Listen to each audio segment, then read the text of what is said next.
kabar baik semua ya. Kita akan belajar tentang kebenaran firman Tuhan dari yang dibawakan oleh Ibu Ainul Nurul Rahimasari atau kita lebih kenal dengan Ibu Sari ya. Shalom Bu Sari. Ya, cari aja, Bu. Oh, ya Bu Sari, kepanjangan ya Bu. Oke, Ya, baik. Kita di sini ada bersepuluh ya. Puji Tuhan. Shalom untuk Ibu Joli, Ibu Sari, Ibu Naceh, Ibu Betty Halim, Ibu Dorea, Ibu Ellen, Ibu Maria Kamagi, Ibu Nur Cahya. Ya, kita mau belajar tentang firman Tuhan. Baik, sebelumnya kita mulai dengan doa dulu ya, Ibu-ibu. Mari kita satu di dalam doa. Haleluya, haleluya Tuhan Yesus. Bapa, di dalam nama Tuhan kami Yesus Kristus, terima kasih Tuhan. Engkau sungguh sangat baik hari ini Tuhan. Engkau mengajarkan kami mengenai firman-Mu ya Bapa, yang akan dibawakan oleh Ibu Sari Tuhan. Biarlah Ibu Sari mendapatkan hikmat yang daripadamu sehingga dapat eh, menjabarkan firman-Mu dengan jelas ya Tuhan, sehingga merema dalam hati kami masing-masing dan kami semakin mencintai Engkau Tuhan. Tuhan Yesus yang baik, kami percaya dengan sungguh bahwa hidup kami ada di tangan-Mu Tuhan. Biar kami semakin mencintai firman-Mu Tuhan dan semakin hidup benar di dalam Engkau. Kami percaya Bapa, Engkau akan menutup bungkus kami dengan kuasa darah-Mu yang kudus sehingga firman-Mu tidak akan tercuri oleh hal-hal yang jahat ya Tuhan. Terima kasih Bapa untuk malam ini dan kami mohon pimpinan dan penyertaan-Mu senantiasa dalam pelajaran ini. Terima kasih Bapa, kami mengucap syukur. Haleluya. Amin. Ya, shalom semuanya. Baik, udah kita mulai ya Bu Sari, bisa ya? ya, Bu. Ya, oke. Baik, silakan Bu Sari, waktu dan kesempatannya kita berikan. Silakan. Oke. Terima kasih, Bu Eka. Mungkin Ya, Bu Joli bisa tolong ingatkan ke teman-teman yang apa Ya, namanya sering mempertanyakan mungkin Sofi, Rahayu gitu. ya, siap, siap. Biar mereka bisa mendengar penjelasannya ini, ya, Bu. Oke, Baik. makasih ya, Bu. Baiklah, saya akan share screen dulu ya.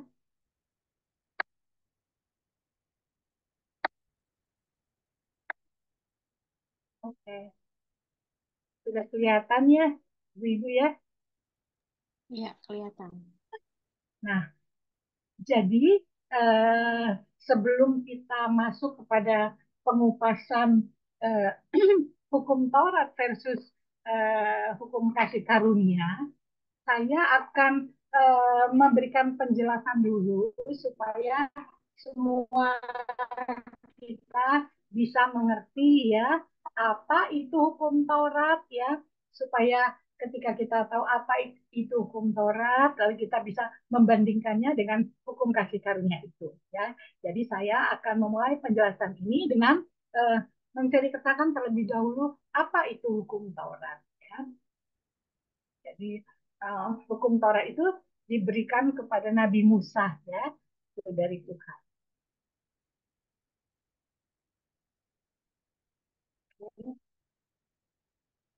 ya. Nah, aku punya kok tertutup di atasnya.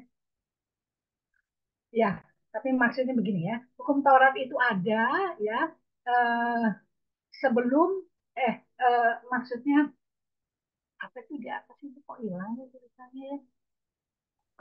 Bu Joli bisa baca di atas itu tulisannya apa, Bu? Kelihatan kok. Roma ya. Roma 5 ayat Punya 13. ya. Kelihatan, Bu? Oh ya, Roma 5 ayat 13 mengatakan sebab sebelum hukum Taurat ada telah ada dosa di dunia ya. Tetapi dosa itu tidak diperhitungkan kalau tidak ada hukum Taurat. Jadi sebetulnya sudah ada dosa ya. Ya kalau kita melihat berikutnya ini Pinter harinya ya. Oh, kasih gua itunya kok. Gantungnya. Ya. Pada zaman Adam dan Hawa, ya sebetulnya sudah ada aturan, ya. Contoh, Tuhan melarang untuk memakan buah tertentu, tapi mereka melanggar aturan itu, mereka memakannya. Tetapi pelanggaran mereka belum disebut dosa karena belum ada peraturan dari Tuhan yang kalau dilanggar disebut dosa. Nah, itu nanti di dalam hukum Taurat. Jadi pada waktu zamannya Adam dan Hawa, pelanggaran ya udah nggak apa-apa gitu. Ya, Adam dan Hawa jatuh dalam pelanggaran ketidaktaatan. Ya, pelanggaran mereka belum diperhitungkan sebagai dosa, namun mereka hanya menerima akibatnya, yaitu dikeluarkan dari Taman Eden dan mengalami kematian rohani. Kejadian 3 ayat 21 mengatakan, dan Tuhan membuat pakaian dari kulit binatang untuk manusia dan untuk istrinya itu, lalu mengenakannya kepada mereka. Jadi untuk menutupi pelanggaran mereka, ada pengorbanan, yaitu ada darah dari binatang. Pada zaman Kain dan Habel, itu di Kejadian 4 ayat 4 mengatakan, Habel mempersembahkan korban persembahan dari anak sulung kambing dombanya, yakni lemak-lemaknya, maka Tuhan mengindahkan Habel dan korban persembahannya itu. Karena persembahan Kain tidak diterima Tuhan, Kain sakit hati, lalu Kain membunuh Habel. Ada pelanggaran, tapi belum disebut dosa. Ada persembahan korban binatang yang berkenan kepada Tuhan, yang ada darahnya. Pada zaman Nuh kita lihat, setelah air bah surut, Nuh mempersembahkan binatang sebagai ucapan syukur. Binatang berarti ada darah. Lalu di Kejadian 8 ayat 20 mengatakan, lalu Nuh mendirikan mezbah bagi Tuhan dari segala binatang yang tidak haram, dari segala burung yang tidak haram, diambilnya beberapa ekor. Lalu ia mempersembahkan korban bakaran di atas mezbah itu. Jadi binatang-binatang yang dikorbankan berarti ada darah. Ya. Pada zaman Abraham, Tuhan meminta Abraham untuk mempersembahkan anaknya Ishak. Kejadian 22 ayat 2 mengatakan, firman-Nya, ambillah anakmu yang tunggal itu, yang engkau kasihi, yakni Ishak, pergilah ke tanah Moria, dan persembahkanlah dia di sana sebagai korban bakaran. Pada salah satu gunung yang akan kukatakan kepadamu. Tuhan mengganti Ishak dengan domba. Kejadian 22 ayat 13 yang mengatakan, lalu Abraham menoleh dan melihat seekor domba jantan di belakangnya yang tanduknya tersangkut dalam luka. Abraham mengambil domba itu lalu mengorbankannya sebagai korban bakaran pengganti anaknya. Berarti ada darah binatang lagi, ya. Pada zaman Musa, Tuhan melihat bahwa manusia itu perlu didisiplin dengan aturan dan sanksi. Lalu Tuhan memberikan hukum Taurat kepada Musa supaya orang tahu bahwa dia tidak boleh melanggar hukum. Pelanggaran akan hukum disebut dosa. Baru pelanggaran terhadap suatu aturan pada waktu hukum Taurat baru itu disebut dengan dosa. Hukum Taurat adalah manual kehidupan yang berisi peraturan-peraturan. Pelanggaran akan peraturan disebut dosa. Dosa bisa dihapus dengan mempersembahkan nyawa dan darah. Di Roma 3 ayat 20 mengatakan, sebab tidak seorang pun yang dapat dibenarkan di hadapan Tuhan oleh karena melakukan hukum Taurat. Karena justru oleh hukum Taurat orang mengenal dosa. Ya. Jadi dosa itu baru muncul pada waktu hukum Taurat diberikan. Ya. Jadi ini tadi sudah saya jelaskan, hukum Taurat adalah manual kehidupan yang berisi peraturan-peraturan. Pelanggaran akan peraturan disebut dosa. Dosa bisa dihapus dengan mempersembahkan nyawa dan darah. Ya. Jadi kalau kita lihat ini 10 hukum Taurat itu 4 ditujukan kepada Tuhan, yang 6 lagi ditujukan kepada sesama manusia. Ya. Hukum Taurat memberikan batasan-batasan untuk apa yang boleh dan apa yang tidak boleh dilakukan. Dengan adanya hukum Taurat, orang tahu bahwa pelanggaran terhadap hukum itu disebut dosa. Dosa harus dihukum. Jadi kalau kita lihat detailnya ya, hukum Taurat itu 4 yang berhubungan sama Tuhan. Dikatakan jangan ada padamu Tuhan lain, jangan membuat bagimu patung yang menyerupai apapun, jangan menyebut nama Tuhanmu dengan sembarangan. Ingatlah dan kuduskanlah hari Sabat. Nah ini urusannya sama Tuhan. Lalu yang 6 di bawahnya ini urusan sama sesama. Ya. Hormatilah ayahmu dan ibumu, jangan membunuh, jangan berzina, jangan mencuri, jangan mengucapkan saksi dusta, jangan mengingini yang dipunyai sesamamu. Nah, peraturan upacara dalam bait suci atau tabernakel Musa ya seperti ini ya gambarannya, yang awan di malam tiang api di malam hari, yang awan di siang hari ya, itu keluar dari ruangan Maha Kudus ya. Jadi pada waktu Musa ya, ini bait sucinya. Nah, itu yang disuruh Tuhan Musa membuatnya ya. Korban penghapus dosa dipersembahkan di pekarangan. Imam kemudian membawa darah hewan ke ruang suci. Imam besar masuk sampai ke ruang maha suci. Kalau pada siang hari ya eh, seperti tiang awan begitu ya, dalam hukum Taurat ada korban yang dipersembahkan, berarti ada darah yang tertumpah ya. Ini pekarangan terdiri dari 3 bagian ya, pekarangan, ruang suci, dan ruang maha suci. Dan tiang awan ini keluar dari tabut perjanjian di ruang maha kudus, ruang maha suci ya. Nah, apa yang digambarkan oleh upacara harian dalam bait suci? Ya, ada hewan yang dipersembahkan sebagai korban karena dosa. Lalu yang kedua, dosa dipindahkan ke atas kepala hewan. Yang ketiga, darah dipercikkan di atas mezbah korban bakaran. 4, dosa melalui darah sudah menajiskan bait suci, harus disucikan akhir tahun. Pendosa pulang dengan bebas setelah dosa dipindahkan ke hewan. Ya, ini dilakukan di bait suci. Ya. Jadi kita mau melihat bahwa Tuhan itu berbicara detail banget sama Musa, ya, sampai bahan mentahnya apa untuk membuat bait suci ini ya, dan ukurannya berapa itu diberikan Tuhan secara detail kepada Nabi Musa. Ya, nah, kita melihatnya bahwa tabernakel itu adalah gambaran dari kerajaan sorga. Ya, kita melihat bahwa apa yang ada di dalam perjanjian lama itu adalah bayangan dari eh, sesuatu yang terjadi di perjanjian baru. Ya, jadi gambar kerajaan sorga. Halaman, kalau ini disebut dengan halaman, ya itu sorga tingkat 1. Di dalam ini ruang suci berbicara tentang sorga tingkat 2, dan ruang maha suci itu berbicara tentang surga tingkat 3. Ya, pintu gerbang. Jadi kalau masuk dari sini nih, itu pintu gerbang itu gambaran dari Yesus. Ya, uh, nanti ada mesbah korban bakaran yang ini, ya, itu gambaran dari salib Kristus di Golgota, dan bejana pembasuhan yang ini.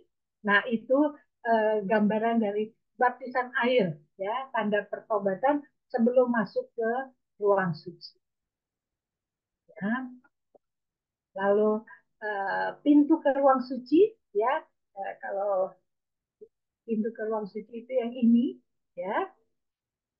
Nah, di situ menggambarkan baptisan Roh Kudus, meja roti sajian yang ada di dalam ruang suci itu 3, ya, meja roti sajian, kaki dian, dan mezbah dupa, ya. Meja roti sajian itu bersekutu dengan Yesus melalui perjamuan kudus, lalu kaki dian itu gambaran dari bersekutu dengan Roh Kudus dengan menjadi terang, dan mezbah dupa bersekutu dengan Bapa melalui doa.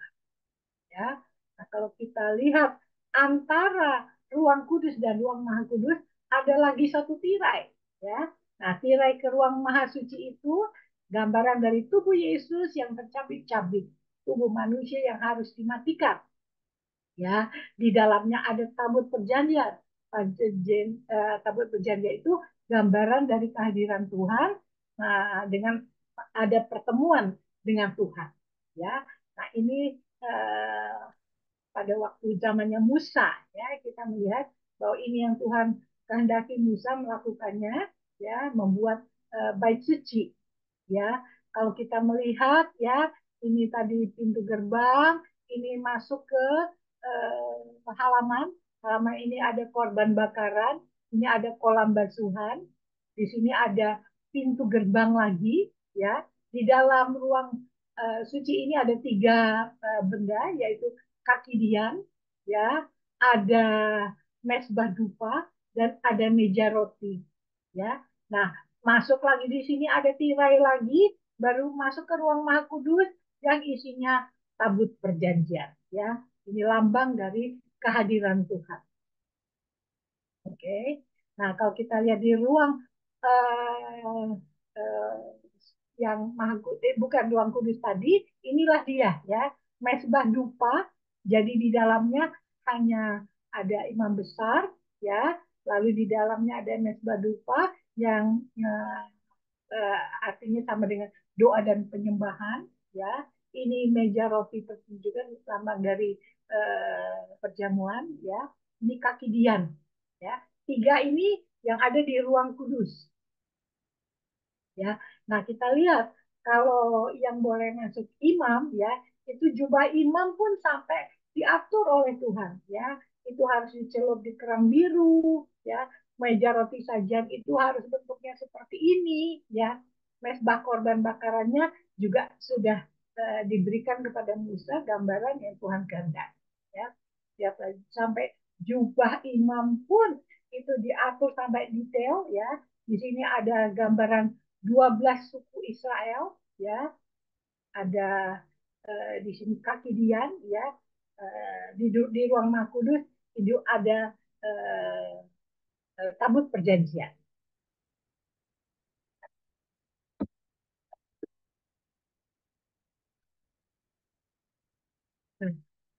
Di ruang Maha Kudus tabut perjanjian ini disebut dengan kerubin, ya. Nah, lalu di sini ada Shekinah glory. Tuhan menampakkan dirinya seperti cahaya terang di di antara dua kerubin ini, ya. Jadi sumber terang di ruang Maha Suci adalah Tuhan sendiri, ya. Lalu kalau kita lihat lagi mesbah dupa itu seperti apa? Jadi imam itu harus menaikkan membakar dupa di sini, ya. Itu merupakan doa yang naik ke hadirat Tuhan. Ya, kalau kita lihat pada waktu itu seperti ini gulungan hukum Taurat, ya, yang di dalamnya juga ada Talmud, ya. Nah, kalau lihat selendang seperti ini itu namanya talit, ya. Mereka harus pakai kerudung kalau membaca hukum Taurat, ya, seperti dipakai Bapak ini, ya. Jadi pakai ini. Jadi orang Yahudi sampai sekarang masih berpegang kepada hukum Taurat, ya, karena mereka tidak mengakui bahwa Yesus itu adalah Mesias, Raja yang ditunggu-tunggu, ya. Mereka sampai sekarang masih menunggu Mesias itu, sehingga mereka belum mengakui hukum kasih karunia, ya. Jadi mereka tetap berpegang kepada hukum Taurat. Nah, tadi saya ceritakan darah, semua disucikan dengan darah, ya.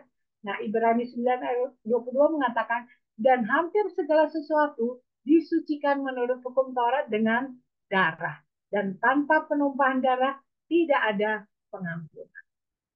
Ya, orang Israel bebas dari kematian anak sulung karena ada darah di pintu. Ya, luput dari kematian karena ada darah di pintu. Luput dari kematian karena ada darah di pintu. Ya, jadi dalam hukum Taurat kita melihat ada anak domba yang dikorbankan. Ya, nah kita lihat di yang boleh masuk ke dalam ruang Maha Suci hanya imam besar, ya, yang membawa darah hewan penghapus dosa. Jika Tuhan tidak berkenan, imam besar tersebut akan mati. Kemudian yang bersangkutan ditarik keluar dengan tali yang diikatkan ke kakinya.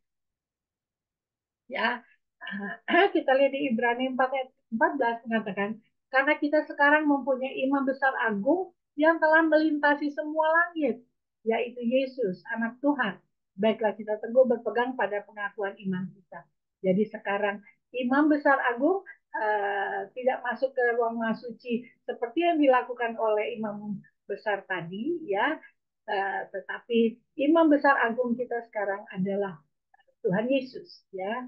Kalau tadi sesuai hukum Taurat, kalau sekarang kita lihat sudah kita mau melihat sedikit-sedikit tentang hukum kasih karunia, ya. Nah, kapan hukum Taurat itu dibatalkan? Ya, ketika Tuhan Yesus mati di atas kayu salib dan tirai di bait suci terbelah dua, ya. Efesus 2 ayat 15 yang mengatakan, sebab dengan matinya sebagai manusia, ia telah membatalkan hukum Taurat dengan segala perintah dan ketentuannya. Kapan hukum Taurat tidak berlaku lagi? Ketika Yesus mati di kayu salib. Markus 15 ayat 37-38 mengatakan, lalu berserulah Yesus dengan suara nyaring dan menyerahkan nyawanya. Ketika itu tabir bait suci terbelah dua dari atas sampai ke bawah. Ya, kita melihat bahwa pengampunan dosa itu dengan darah binatang, ya, pada waktu perjanjian lama. Ibrani 10 ayat 4 mengatakan, sebab tidak mungkin darah lembu jantan atau darah domba jantan menghapus dosa. Ya, itu Ibrani mengatakan. Dosa masuk ke dalam dunia oleh satu orang yang tidak berdosa, Adam. Ya, nah, sehingga dengan ketidaktaatannya dia jatuh ke dalam dosa, dia menjadi berdosa dan membuat semua orang menjadi berdosa. Nah, maka pengampunan dosa juga dilakukan oleh satu orang yang tidak berdosa untuk menanggungkan dosa. Ya. Siapakah manusia yang tidak berdosa? Hanya Yesus. Dia Tuhan, sehingga dia tidak berdosa. Jadi bukan darah binatang lagi, tetapi darah Yesus.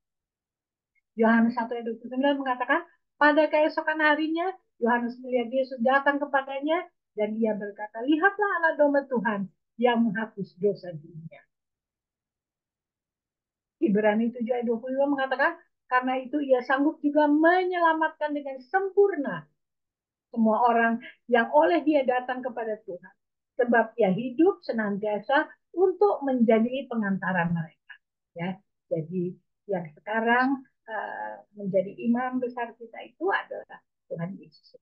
Ya. Nah, dua hal yang dilakukan Yesus di atas kayu salib kita lihat. Pertama, sebagai anak domba yang dikorbankan, ya, dan sebagai imam besar yang membawa darah korban. Ya, jadi anak dombanya dia dan dia juga membawa darahnya sendiri.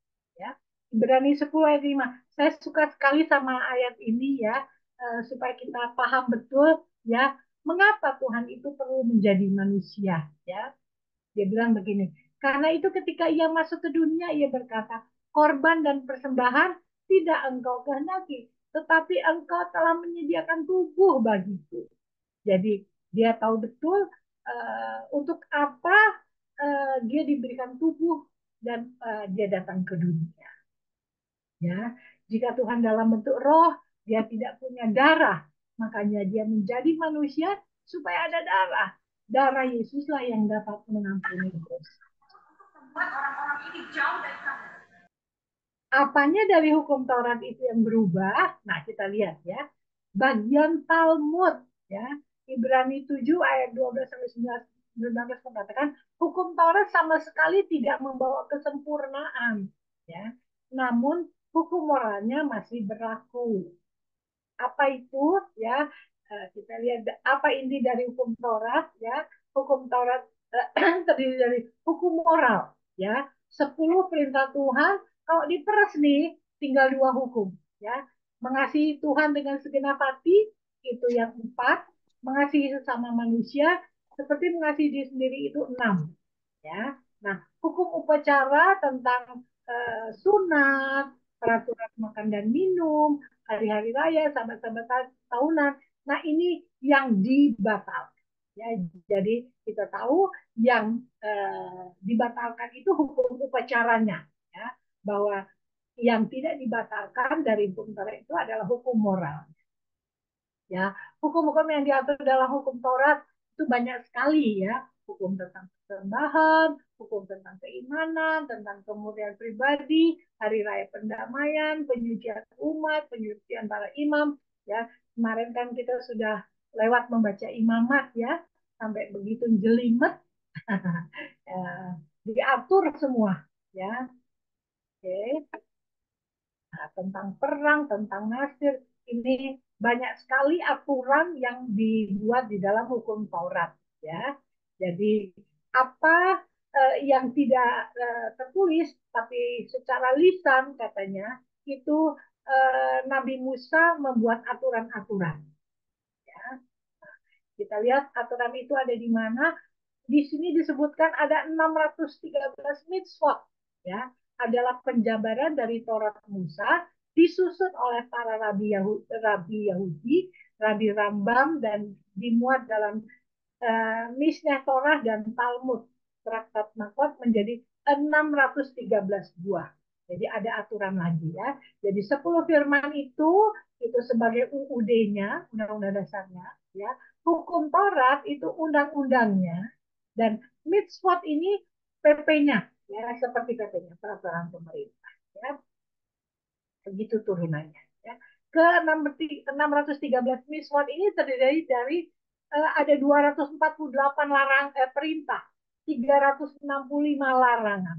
Coba bayangkan, banyak sekali. Nggak boleh begini, nggak boleh begitu, ya. 365 buah berarti 365 hari. Tiap hari ada larangan, ya. 248 merupakan jumlah tulang dalam tubuh manusia, 365 adalah jumlah hari dalam satu tahun, ya. Maka hukum Taurat jelas sangat berat, melelahkan, apalagi pelaksananya harus sempurna, ya. Sebagian mitzvot tidak dilaksanakan, terutama yang berhubungan dengan bait suci, ya, karena setelah orang Israel tersebar kemana-mana, tahun 48 mereka kembali menjadi suatu negara, mereka tidak punya lagi bait suci, karena bait suci itu sudah dikuasai oleh Palestina, sehingga mereka hanya dapat ini, ya, sepotong tembok aja, tembok ratapan, ya. Jadi mereka nggak bisa melakukan persembahan-persembahan seperti pada waktu mereka melakukannya pada zamannya Musa, ya. Jadi ada prosedur kriminal, itu juga sekarang sudah tidak bisa dilaksanakan, ya. Jadi ada tinggal sedikit mitzvot yang masih bisa mereka kerjakan, ya. Nah, kita lihat tentang halal dan haram, ya, itu sampai jelimet diatur, gitu, ya. Sampai binatang haram aja kemarin, ya, yang saya sempat tertawa lihat, tikus buta nggak boleh dimakan. Saya bilang, bagaimana kita bisa tahu habis disembelih tikusnya tutup mata, dia buta apa nggak tahu, ya kan. Jadi begitu detail, ya, aturan yang diberikan, ya. Nah, lalu kita coba melihat, ya, di Ibrani 10:1 mengatakan di dalam hukum Taurat hanya terdapat bayangan saja dari keselamatan yang akan datang, dan bukan hakikat dari keselamatan itu sendiri. Hukum Taurat tidak mungkin menyempurnakan mereka yang datang mengambil bagian di dalamnya, ya. Dengan adanya hukum Taurat, orang tahu bahwa kita berdosa. Orang berdosa membutuhkan Tuhan agar dosanya diampuni. Sekarang berlaku hukum kasih karunia, ya. Roma 3:20 mengatakan, sebab tidak seorang pun yang dapat dibenarkan di hadapan Tuhan oleh karena melakukan hukum Taurat, karena justru oleh hukum Taurat orang mengenal dosa, ya. Jangan nonton film porno. Orang malah berpikir, seperti apa sih film porno, malah nyari di YouTube, ya kan. Jadi malah membuat orang jadi berdosa, ya. Galatia 2 ayat 16, kamu tahu bahwa tidak seorang pun yang dibenarkan oleh karena melakukan hukum Taurat, tetapi hanya oleh karena iman dalam Kristus Yesus, supaya kami dibenarkan oleh karena iman dalam Kristus dan bukan oleh karena melakukan hukum Taurat, ya. Sebab tidak ada seorang pun yang dibenarkan oleh karena melakukan hukum Taurat. Jadi, kalau kita boleh mendapat bagian dalam kerajaan sorga, itu bukan karena perbuatan kita, tapi hanya karena kita percaya kepada Tuhan Yesus, ya. Orang berdosa harus dihukum, tetapi hukumannya sudah ditanggung oleh Tuhan Yesus, sehingga tidak ada perbuatan lagi yang membuat kita masuk surga. Sehingga tidak dengan perbuatan lagi yang membuat kita masuk surga, tetapi karena percaya. Itulah hukum kasih yang diberikan oleh Tuhan. Hukum Taurat harus dilakukan 100%, tidak bisa sebagian-sebagian. Jika sudah dilakukan 99,9%, tapi tidak dilakukan 0,1% saja, yang 99,9% tadi menjadi batu. Contoh, tidak mencuri, tidak berzina, tidak membunuh, tapi tidak hormat kepada orang tua, tetap saja harus dihukum. Ya. Adakah manusia yang sempurna?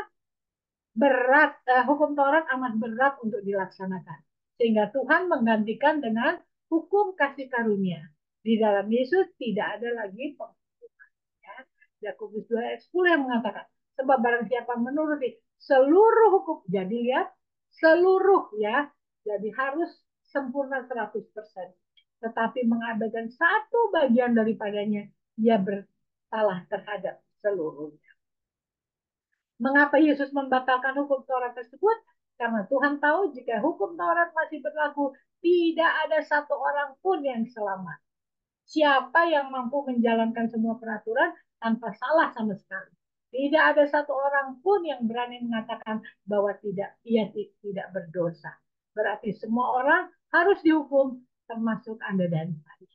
Ya, dan kita lihat bagaimana banyak orang ompong, banyak orang buntung, ya, karena mata ganti mata, gigi ganti gigi, ya. Nah, hukum Taurat tidak dapat menyelamatkan karena kita tidak sanggup untuk melakukan hukum Taurat 100%.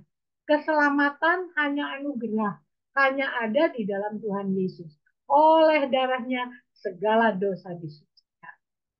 Galatia 3 ayat 13, Kristus telah menebus kita dari kutuk hukum Taurat dengan jalan menjadi kutuk karena kita.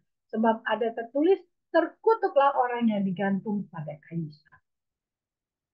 Efesus 2 ayat 8, sebab karena kasih karunia kamu diselamatkan oleh iman. Itu bukan hasil usahamu, tetapi pemberian Tuhan.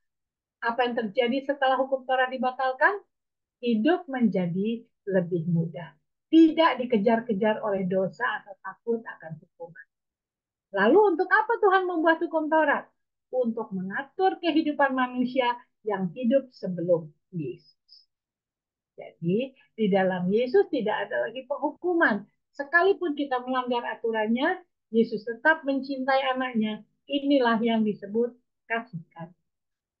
Ya, jadi terima kasih. Nah, ini untuk yang awal ya, saya memperkenalkan terlebih dahulu ibu-ibu, Bu Eka ya, menjelaskan tentang hukum Taurat dulu ya. Nah, mungkin saya akan meneruskan dulu sedikit lagi ya Bu Eka. Saya pindah kepada Boleh, Bu. slide yang Pindah. selanjutnya ya. Oke.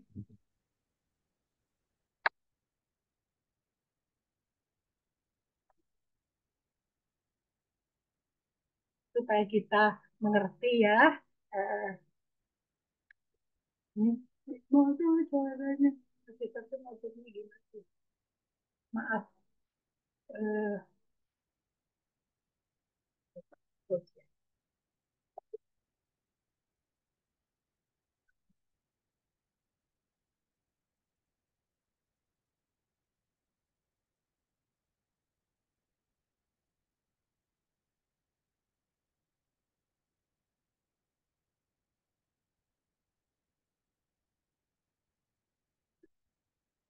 Nah, kita eh,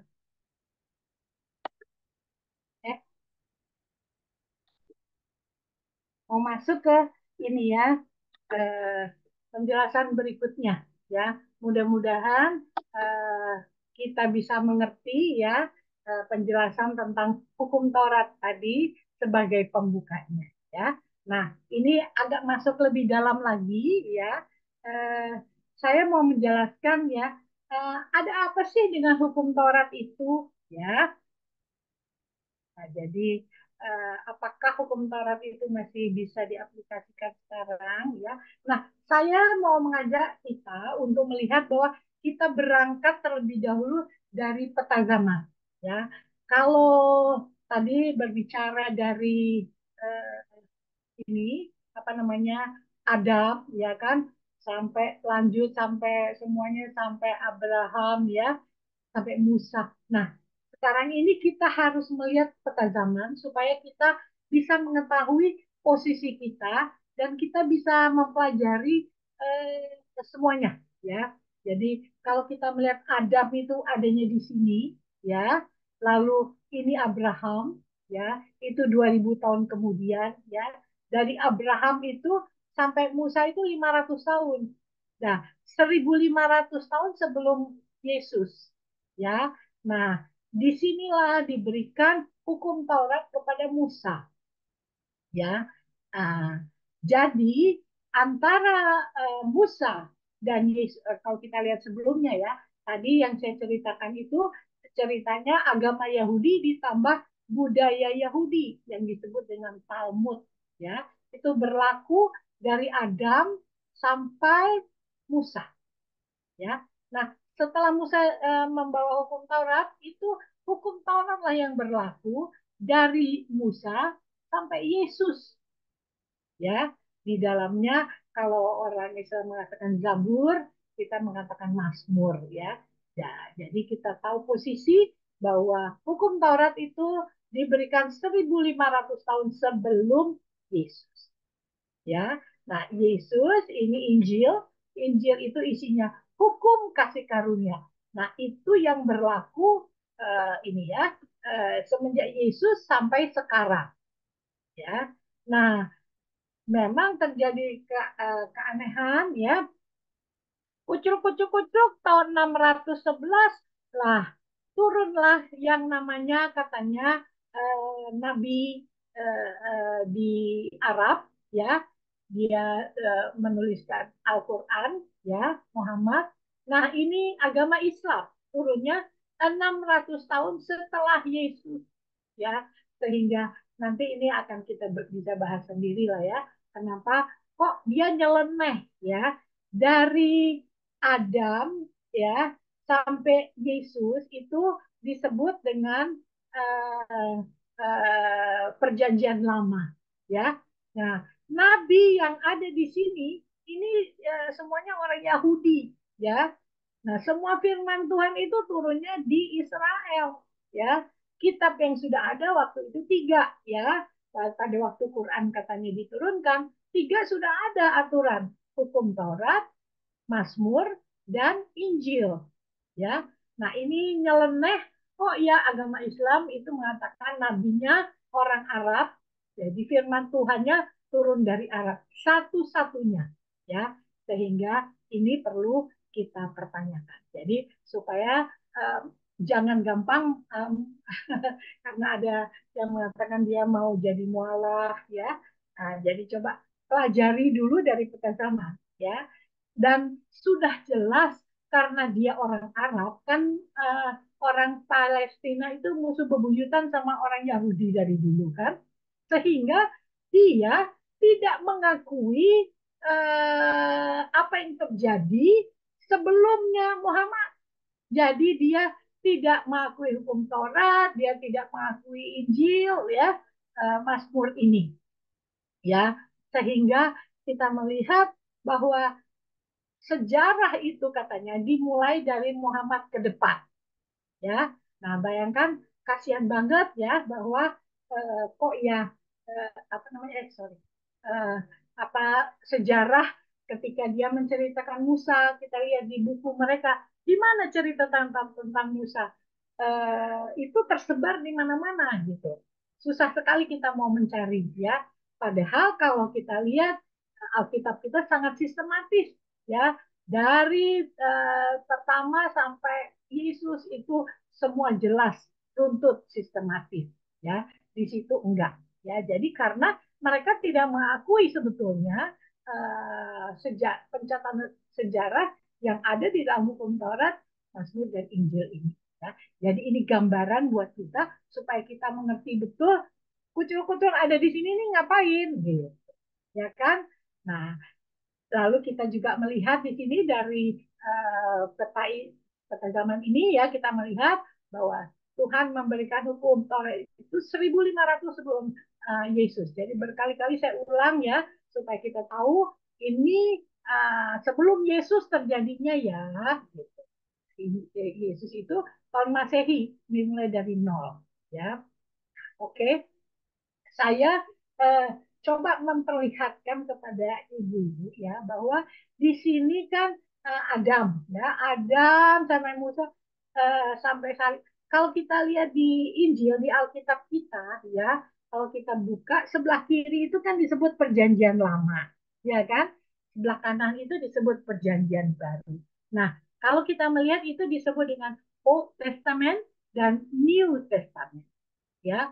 Nah, kita melihat ada lagi yang namanya Old Covenant dan New Covenant. Apa itu? Ya, bahwa perjanjian baru itu tidak dimulai dari Matius pasal 1, bukan. Ya, tetapi perjanjian baru antara Tuhan dengan kita itu dimulai pada waktu dia naik ke kayu salib. Ya, nanti saya bisa lihatkan ayatnya ya. Jadi supaya kita mengerti betul, jadi mengerti bahwa ada yang namanya perjanjian lama, perjanjian baru, tetapi perjanjian baru betulan itu dimulai dari kayu salib. Ya. Hukum kasih karunia itu mulai berlaku setelah salib. Ya, makanya saya bilang bahwa ini disebut dengan New Covenant. Oke, ya ada Old Testament, New Testament, itu perjanjian lama dan perjanjian baru.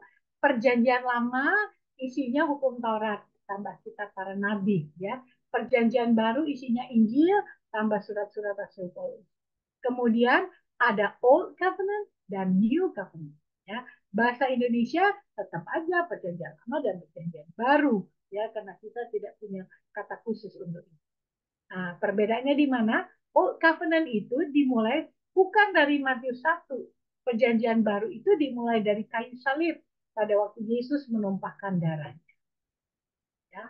Covenant itu adalah perjanjian antara dua pihak, tetapi perjanjian tersebut dapat digagalkan secara sepihak. Ya. Itu perjanjian antara Tuhan dan manusia yang dapat menggagalkan perjanjian hanya Tuhan. Ya. Makanya disebut bukan testamen lagi, covenant. Ya. 1 Korintus 11 ayat 25 mengatakan, demikian juga ia mengambil cawan, sesudah makan lalu berkata, cawan ini adalah perjanjian baru yang dimateraikan oleh darah. Ya, jadi ini sebelum dia naik ke kayu salib, dia mengatakan, ini perjanjian baru. Jadi covenant yang baru itu dimulai dari kayu salib oleh darah Yesus. Ya. Jadi kalau kita melihat di dalam Ibrani itu juga lebih jelas dikatakan ya. Kita mulai aja nggak usah terlalu banyak ya. Ibrani 8 ayat 8 mengatakan ia berkata sesungguhnya akan datang waktunya demikianlah firman Tuhan, aku akan mengadakan perjanjian baru dengan kaum Israel dan dengan kaum Yehuda. Bukan seperti perjanjian yang telah kuadakan dengan nenek moyang mereka pada waktu aku memegang tangan mereka untuk membawa mereka keluar dari tanah Mesir. Sebab mereka tidak setia kepada perjanjianku dan aku menolak mereka. Jadi itu alasannya, makanya Tuhan membuat perjanjian lagi dengan kita, ya manusia. Maka inilah perjanjian yang kuadakan dengan kaum Israel sesudah waktu itu. Demikianlah firman Tuhan, aku akan menaruh hukumku dalam akal budi mereka dan menuliskannya dalam hati mereka. Maka aku akan menjadi Tuhan mereka dan mereka akan menjadi umatku. Dari dulu ya, Tuhan maunya eksistensinya ini diakui. Ya. Oleh karena ia berkata-kata tentang perjanjian yang baru, ya, perjanjian yang baru. Ia menyatakan yang pertama sebagai perjanjian yang telah menjadi tua dan apa yang telah menjadi tua dan usang telah dekat kepada kemusnahan. Ya, jadi ini pada waktu dengan nenek moyang ya orang Israel. Matius 26 ayat 28 mengatakan, sebab inilah darahku, darah perjanjian yang ditumpahkan bagi banyak orang untuk pengampunan dosa. Ya. Jadi inilah dia ini ya, perjanjian baru, New Covenant, dimulai dari penumpahan darah Yesus. Oke, ya, jadi itu gambaran supaya kita mengerti betul ya, di mana letaknya hukum Taurat, di mana letaknya perjanjian baru dengan Tuhan. Ya, kita melihat di sini bangsa Israel ada umat pilihan Tuhan. Tuhan memulai penciptaan Adam manusia pertama sebagai cikal bakal bangsa Israel. Selanjutnya semua nabi berasal dari bangsa Israel. Ya. Tuhan memilih Abraham sebagai nenek moyang bangsa Israel pertama yang menyembah Tuhan. Ya, saya mungkin nggak terlalu baca semua ya supaya kita mengerti intinya aja. Ya. Abraham adalah keturunan dari Sem. Sem itu salah satu anak dari Nuh. Abraham mempunyai hubungan yang akrab dengan Tuhan. Ya, saya katakan Abraham bertemu dengan Tuhan ketika Tuhan berkenan mengunjunginya dalam wujud manusiawi atau malaikat. Penampakan ini dikenal dalam istilah teologis teofani. Abraham beribadah kepada Tuhan, memanggil nama Tuhan dan mendirikan mezbah untuk Tuhan. Monoteisme Abraham ini jelas bertentangan dengan penyembahan berhala yang dilakukan oleh nenek moyang. Jadi dimulai urusan sama Tuhan itu ketika Abraham, ya Abraham. Tuhan mau memperkenalkan dirinya melalui Abraham, ya. Saya lengkap aja dulu supaya kita dapat garis besarnya, ya. Tuhan telah memberikan perintah, ketetapan dan hukum kepada Abraham, ya. Jadi kita lihat Kejadian 26 ayat 5, karena Abraham telah mendengarkan firman-Ku dan memelihara kewajibannya kepadaku, yaitu segala perintah, ketetapan dan hukum-Ku. Ya, semenjak Abraham Tuhan sudah memberikan hukum kasih karunia. Ternyata itu hukum kasih karunia yang berlaku pada waktu Abraham. Ya, apa yang dijanjikan Tuhan kepada Abraham? Abraham dibenarkan Tuhan karena dia percaya kepada dia, ya, karena percaya. Jadi itulah dasarnya hukum kasih karunia. Ya. Jelas bukan 10 perintah Tuhan, karena pada saat itu belum ada hukum Taurat. Tadi di peta kan kita bisa lihat ya, Abraham itu kan sebelum dari Musa ya. Jadi itu adalah perjanjian berdasarkan kasih karunia Tuhan kepada Abraham. Berdasarkan kepada kepercayaan penuh kepada Tuhan, nah itulah kebenaran oleh iman. Ya, sebab apakah dikatakan nas kitab suci, lalu percayalah Abraham kepada Tuhan dan Tuhan memperhitungkan hal itu kepadanya sebagai kebenaran. Jadi Abraham inilah orang yang dibenarkan Tuhan. Ya. Bangsa Israel adalah benih dari Abraham. Setiap kali Tuhan berbicara kepada bangsa Israel, Tuhan menyebut dirinya sebagai Tuhan Abraham, Tuhan Ishak, Tuhan Yakub. Ya. Itu mengacu kepada Tuhan di seluruh Alkitab. Abraham menyembah Tuhan yang esa di tengah-tengah politeisme dengan cara Tuhan menampakkan diri kepadanya, memilih membebaskan, memberkatinya, dan membentuk iman Abraham. Ya. Kalau kita boleh melihat ya, ini Palestina, ya, ini Saudi Arabia di sini, ya, Jordan di sini, Mesir di sini, Syria. Nah itu yang namanya Israel itu sebesar ini aja, ya, kecil sekali, ya. Tapi itulah yang Tuhan berkenan. Ya, dari mana asal nama bangsa Israel? Keturunan Abraham adalah Ishak dan Yakub. Tuhan mengganti nama Yakub menjadi Israel. Abraham berasal dari bangsa Ibrani, sehingga mereka juga lazim disebut sebagai orang-orang Ibrani. Yakub atau Israel memiliki 12 putra. Dari keturunan Yakub inilah awal dari 12 suku bangsa Israel. Nama putra Yakub adalah dari Lea, itu anaknya Ruben, Simeon, Lewi, Yehuda, Isakar, dan Zebulon. Ya. Dari Zilpa yang merupakan budak Lea, itu ada Gad dan Asher. Anak dari Rahel, Yusuf, dan Benyamin. Anak dari Bilha, Bilha itu budak dari Rahel, namanya Dan dan Naftali.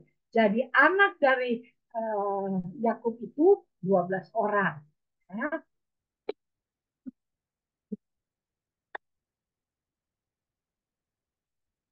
Nah, kalau kita melihat di gambar ini ya, ini Lea, Lea anaknya 6. Ini Zilpa anaknya 2. Dan dari Rahel ada anak 2, Yusuf dan Benyamin.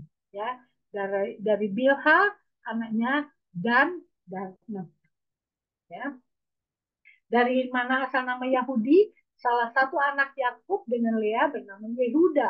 Keturunan dari Yehuda ini menjadi salah satu suku dari 12 suku Israel. Ya. Jadi Itu dia salah satu dari anak Yakub ya, yang namanya Yehuda. Kerajaan Israel setelah Raja Salomo wafat terbagi menjadi dua, utara dan selatan. Yang di bagian utara 10 suku bergabung menjadi satu, disebut kerajaan utara atau kerajaan Israel.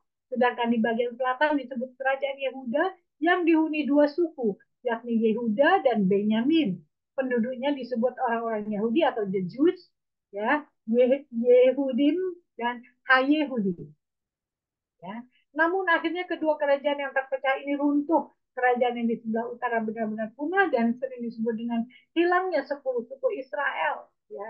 Sedangkan kerajaan Yehuda hancur oleh Nebukadnezar dan penduduknya mengalami pembuangan ke Babel.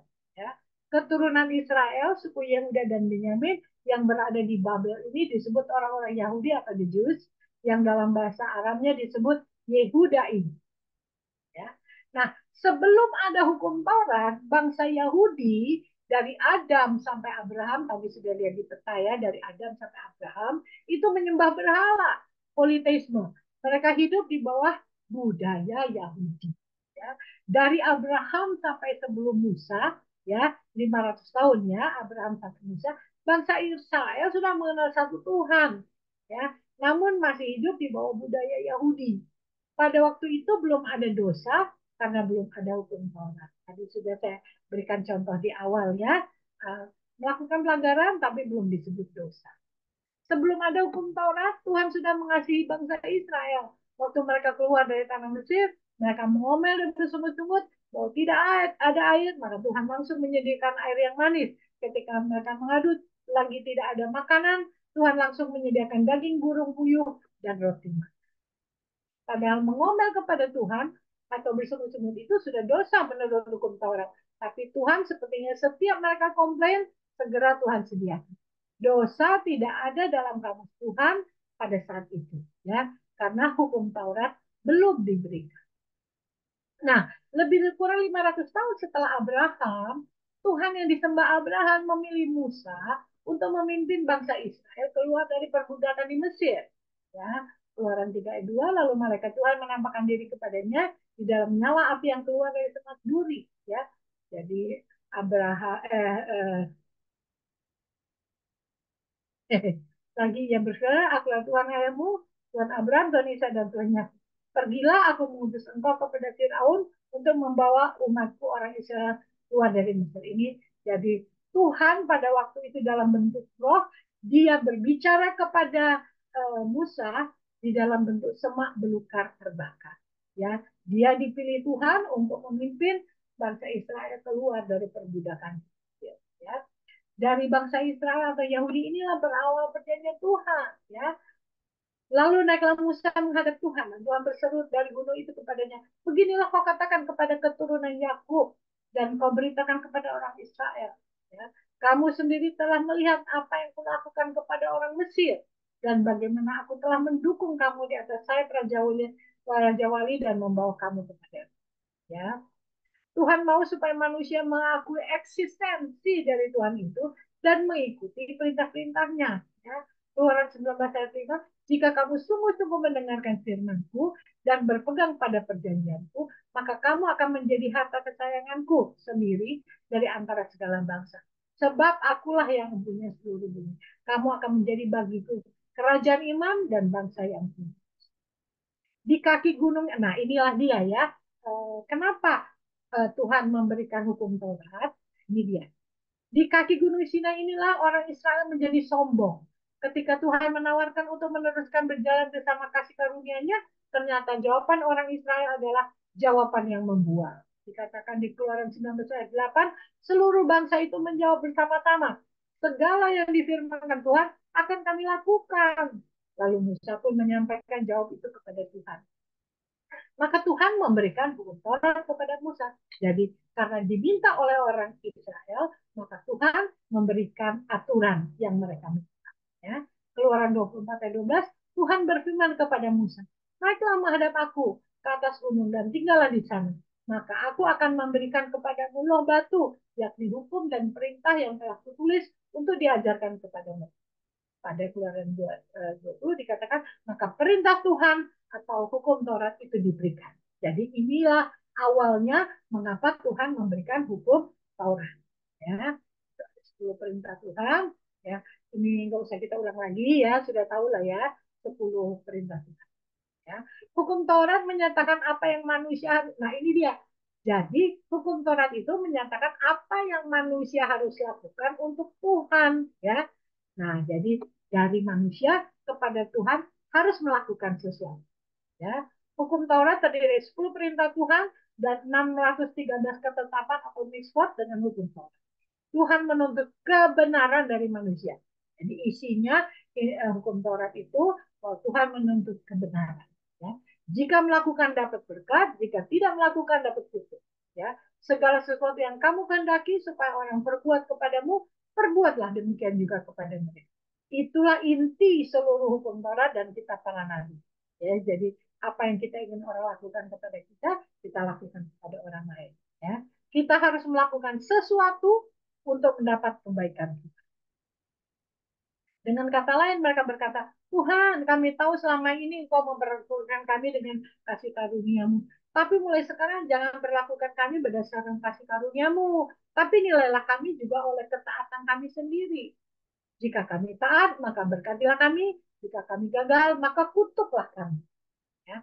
Jadi inti hukum Taurat adalah mengasihi Tuhan dan mengasihi manusia. Bisakah kita melakukannya? Ya, tadi sudah saya katakan ya bahwa inti dari hukum Taurat kasih sebetulnya. Ya, mengasihi Tuhan dengan segenap hatimu, dengan segenap jiwamu, dengan segenap akal budimu. Itulah hukum yang terutama dan yang pertama. Dan hukum yang kedua yang sama dengan itu ialah kasihilah sesamamu manusia seperti dirimu sendiri. Pada kedua hukum inilah tergantung apa? Seluruh hukum Taurat dan kitab para nabi. Jadi saya bilang kalau perjanjian lama itu diperas gitu ya, yang keluar yang nempel tinggal dua, mengasihi Tuhan dan mengasihi sesama. Intinya itu. Ya. Galatia 3 ayat 12 mengatakan tetapi dasar hukum Taurat bukanlah iman, melainkan siapa yang melakukannya akan hidup karenanya. Sanggupkah kita mengasihi Tuhan seperti yang Tuhan kehendaki? Apalagi mengasihi manusia seperti mengasihi diri sendiri? Nah, untuk siapa hukum Taurat itu? Nah, ini ya kan seringkali apa iya hukum Taurat itu sudah dibatalkan? Apa kita juga harus melakukan hukum Taurat? Ya. Nah, Roma 3:19, tetapi kita tahu bahwa segala sesuatu yang tercantum dalam kitab Taurat ditujukan kepada mereka yang hidup di bawah hukum Taurat. Siapa yang hidup di bawah hukum Taurat? Adalah orang Yahudi. Hukum Taurat adalah perjanjian Tuhan dengan bangsa Israel. Jadi catat baik-baik. Jadi kita hukum Taurat itu bukan buat kita, tapi buat orang Yahudi. Hukum Taurat diberikan kepada bangsa Israel karena mereka menantang Tuhan dengan kesombongan mereka. Roma 3:19 mengatakan tetapi kita tahu bahwa segala sesuatu yang tercantum dalam kitab Taurat ditujukan kepada mereka yang hidup di bawah hukum Taurat supaya tersumbat setiap mulut dan seluruh dunia jatuh ke bawah hukuman Tuhan. Hukum Taurat menjadikan orang sombong rohani. Bangsa Israel merasa hukum Tuhan itu mudah untuk dilaksanakan. Di dalamnya terkandung kesombongan. Ya. Dengan mereka mengatakan bahwa apapun yang Tuhan perintahkan, mereka pasti sanggup mentaatinya. Padahal mereka belum tahu apa isi perintah Tuhan. Seperti menandatangani cek kosong. Sejak saat itu Tuhan langsung berubah. Ya. Jika mereka ingin dinilai dengan kekudusan mereka, maka Tuhan memperlakukan mereka dengan tegas. Siapapun yang mendekat akan mati. Ya, pada waktu itu 3.000 orang Israel langsung mati karena mereka menyembah berhala. Ya, yang pertama aja sudah dibilang jangan ada pada ilah lain, ya kan? Nah, dia sudah melanggar hukum yang pertama dari 10 perintah Tuhan. Dan sejak saat itu, jika mereka komplain, bersungut-sungut atau mengomel, mereka pasti mati. Ya, ini konsekuensi perjanjian hukum. Ketika Musa naik ke Gunung Sinai, Tuhan membuat perjanjian dengan bangsa Israel dengan memberikan hukum Taurat. Jadi hukum Taurat diberikan kepada bangsa Israel, bukan kepada orang non-Yahudi. Catat baik-baik. Ya. Keluaran 24 ayat 7. Diambilnyalah kitab perjanjian itu, lalu dibacakannya dengan didengar oleh bangsa itu, dan mereka berkata, segala firman Tuhan akan kami lakukan. dan akan kami dengarkan. Kemudian Musa mengambil darah itu dan menyiramkannya pada bangsa itu serta berkata, inilah darah perjanjian yang diadakan Tuhan dengan kamu berdasarkan segala firman ini. Keseluruhan, sedikit lagi ya, keseluruhan ayat di Roma 3 menunjukkan bahwa orang-orang yang dimaksud dengan mereka yang hidup di bawah hukum Taurat adalah orang-orang Yahudi. Hukum Taurat tidak pernah dimaksudkan untuk bangsa yang bukan Yahudi. Kita sebagai orang percaya tidak seharusnya hidup berdasarkan hukum Taurat. Orang-orang Yahudi yang Alkitab maksud adalah orang-orang yang beragama Yahudi. Orang bisa membanggakan diri dengan apa yang dia lakukan untuk Tuhan. Jadi ada orang berkata, lihat Tuhan jawab doa saya karena saya tidak pernah bolong berdoa selama sebulan ini. Sombong kan? Sebelum saya mendoakan mereka yang sakit, saya biasanya berdoa dan berpuasa dulu selama 2 minggu penuh. Ya. Berkat Tuhan melimpah sejak saya bertobat. Saya tidak pernah lupa memberikan persepuluhan. Ya. Saya harus jaga kekudusan supaya pengurapan Tuhan turun dan supaya dia hadir di dalam hidup. Ya, jadi akibat dari hal-hal di atas, beberapa orang menjadi merasa lebih baik dari orang lain, alias sombong rohani. Ya, lihat dosa saya lebih sedikit dari dosa. Hidup saya lebih benar dari hidup kamu. Jadi itu akibat ya kalau orang melaksanakan hukum Taurat. Ya. Namun tidak seorang pun yang sanggup memenuhi standar hukum Taurat.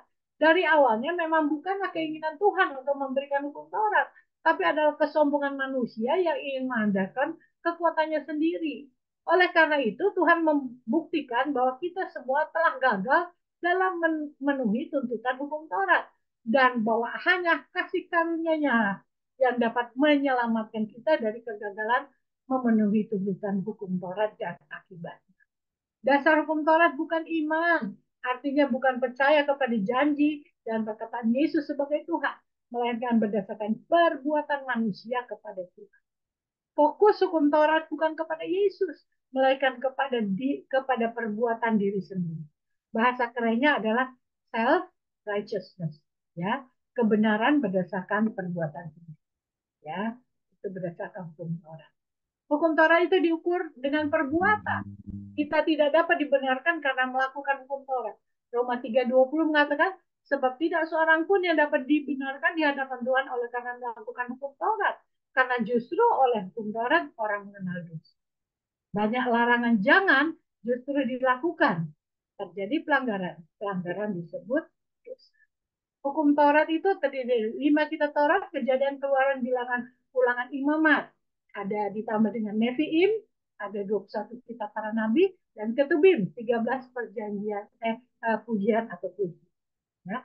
Lalu mereka pun membuat penjabaran dari hukum Taurat yang diberikan Musa dalam bentuk mitzvot sebagai aturan pelaksanaan. Ya. Mitzvot adalah penjabaran dari Taurat Musa disusun oleh para rabi Yahudi, Rabi Ramban, dan dimuat dalam Mishnah Taurat dan Talmud. Jadi ini tadi sudah saya katakan ada 613 mitzvot, jadi ditambah kepada hukum Taurat. Ya. Ke 613 ini terdiri dari 248 perintah dan 365 larangan. Ya. Nah, saya mau memperlihatkan sedikit saja sebetulnya tidak terlalu dalam ke sini ya. Saya hanya memperlihatkan apa sih isinya Talmud itu ya, mitzvot itu. Antara lain perintah ke-18 mengatakan sit-sit atau jumbai-jumbai di sudut pakaian. Ya, itu dikatakan berbicaralah kepada orang Israel dan katakanlah kepada mereka bahwa mereka harus membuat jumbai-jumbai pada punca baju mereka turun-temurun, dan dalam jumbai-jumbai punca itu haruslah dibubuh benang ungu kebiru-biruan. Nah, ini contohnya ya. Jadi perempuan yang menjamah jubah baju Yesus, nah seperti ini ya. Itu disebutkan di dalam mitzvot harus buat seperti ini ya. Jadi itu detail-detailnya. Di samping itu ada pula budaya Yahudi yang tertulis di dalam Talmud. Talmud sama sekali tidak dikenal sebagai salah satu kitab yang berbasiskan wahyu dari Tuhan kepada bangsa Yahudi, pengikut Nabi Musa. Namun kenyataannya bangsa Yahudi menganggap Talmud sebagai kitab paling suci bagi mereka. Mau lihat ya, nanti saya kasih contoh. Kitab Talmud merupakan himpunan dari ajaran yang disampaikan oleh Nabi Musa secara lisan, ya katanya ya. Sampai dengan kedatangan Tuhan Yesus, kitab Talmud belum dihimpun secara tertulis seperti bentuknya yang sekarang. Tuhan Yesus mengutuk tradisi misa atau Talmud tersebut, ya, termasuk mereka yang mengajarkannya atau kaum Farisi. Karena isi kitab Talmud seluruhnya menyimpang, bahkan bertentangan dengan kitab Taurat. Nah, saya ambilkan beberapa contoh aja ya, supaya melihat betapa isinya itu kesombongan dari orang Yahudi. Ya. Beberapa contoh isi ajaran Talmud di dalam Eruvin 2b, barang siapa yang tidak taat kepada Rabi, mereka akan dihukum dengan cara dijerang di dalam kotoran manusia yang mendidih di neraka. Mut kata 17a, bila mana seorang Yahudi tergoda untuk melakukan sesuatu kejahatan, maka hendaklah ia pergi ke suatu kota di mana ia tidak dikenal orang dan lakukanlah kejahatan itu di sana. Jadi orang Yahudi boleh berbuat jahat, bukan di tempatnya, di tempat lain boleh. Menganiaya seorang Yahudi sama dengan menghujat Tuhan, ya. Jadi dia mau levelnya itu sama-sama Tuhan. Sanhedrin 58b, jika seorang kafir menganiaya seorang Yahudi, maka orang kafir itu harus dibunuh. Ya, lihat kelicikannya Yahudi, ya. Sanhedrin 57a, seorang Yahudi tidak wajib membayar upah kepada orang kafir yang bekerja baginya, ya. Jadi ini orang Yahudi licik banget, ya. Kalau ada orang yang bukan Yahudi bekerja sama dia, boleh nggak dibayar upah, ya. Orang Yahudi mempunyai kedudukan hukum yang lebih. Nah, orang Yahudi boleh mencuri barang milik bukan Yahudi. Orang Yahudi boleh merampok atau membunuh orang non-Yahudi. Orang Yahudi boleh berdusta kepada orang non-Yahudi. Itu kan seenak jidatnya sendiri ya membuatnya. Dikatakan semua anak keturunan orang kafir tergolong sama dengan binatang. Jahat banget ya.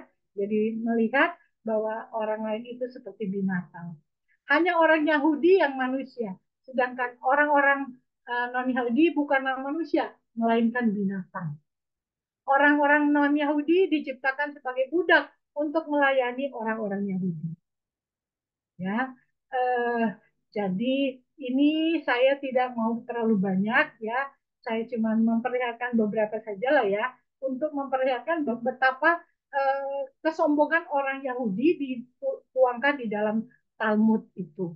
Ya, coba lihat dia bilang mulai gini. Anak perempuan orang kafir bukan Yahudi sama dengan nidah atau najis sejak lahir. Tuh kan, enak jidatnya dia. Ya. Ini ajaran gila di dalam Talmud ya, dikatakan untuk menyembuhkan tubuh ambil debu yang berada di bawah bayang-bayang jamban dicampur dengan madu lalu dimakan. Hukum yang mengatur keperluan bagaimana kencing dengan cara yang suci telah ditentukan. Ya. Adam telah bersetubuh dengan semua binatang ketika ia berada di surga. Ya. Jadi kira-kira seperti itu isinya ya. Apa tadi itu Talmud ya. Jadi saya mau memperhatikan kita bahwa hal itu diinikan oleh Tuhan ya. Tuhan Yesus menghapuskan itu semua ya, karena Tuhan Yesus nggak mau menjadi seperti yang dikatakan oleh orang Yahudi ya. Jadi kira-kira dari dua pembahasan tadi itu saya berharap ya kita bisa mendapatkan gambaran ya seperti apa hukum Taurat itu ya, sehingga uh, memang itu sudah dibatalkan oleh Tuhan Yesus ya, bahwa itu sudah tidak dipakai lagi karena terutama yang tambahannya itu budaya Yahudi yang dituangkan di dalam Talmud ini ya sangat tidak sesuai dengan firman Tuhan ya kan. Nah, makanya kita melihat bahwa dengan sejarahnya seperti itu, latar belakangnya seperti itu, dan kita mengetahui mengapa itu diturunkan apa tuh namanya hukum Taurat itu ya, dan isinya apa sih ya, tadi sudah saya jelaskan, sehingga melihat dari semuanya itu apalagi kita harus dituntut menjadi orang yang sempurna, harus melakukannya 100%. Sedikit saja tidak dilakukan, semuanya menjadi batal. Capek deh ya. Jadi kita uh, tidak akan bisa memenuhinya. Nah, makanya Yesus datang untuk menggenapi, karena hanya Yesuslah satu-satunya manusia yang sempurna karena dia Tuhan ya, yang bisa melakukan semua hukum Taurat itu, dan dia tidak berdosa ya. Kalau namanya manusia pasti ya dibilang jangan noleh kanan, makin malah menoleh melihat ada apa di sana ya, dan itu pelanggaran ya. Nah, kita melihatnya bahwa karena manusia melanggar sehingga dia menjadi manusia yang berdosa, orang yang berdosa yang membutuhkan pengampunan dosa. Nah, Yesuslah yang menyediakan dirinya untuk memberikan pengampunan dosa, bukan lagi dengan darah binatang, tetapi dengan darahnya sendiri. Sehingga itulah yang membuat dia memperbaharui perjanjiannya dengan manusia dengan suatu perjanjian baru, yaitu covenant, ya, new covenant. Sehingga dapat mudah-mudahan ibu-ibu bisa mendapatkan gambaran yang cukup jelas ya tentang ini ya, uh, uh, hukum Taurat ya. Nanti kalau sudah dapat gambaran tentang hukum Taurat itu, nah, baru kita bisa perbandingkan dengan hukum kasih karunia. Ya.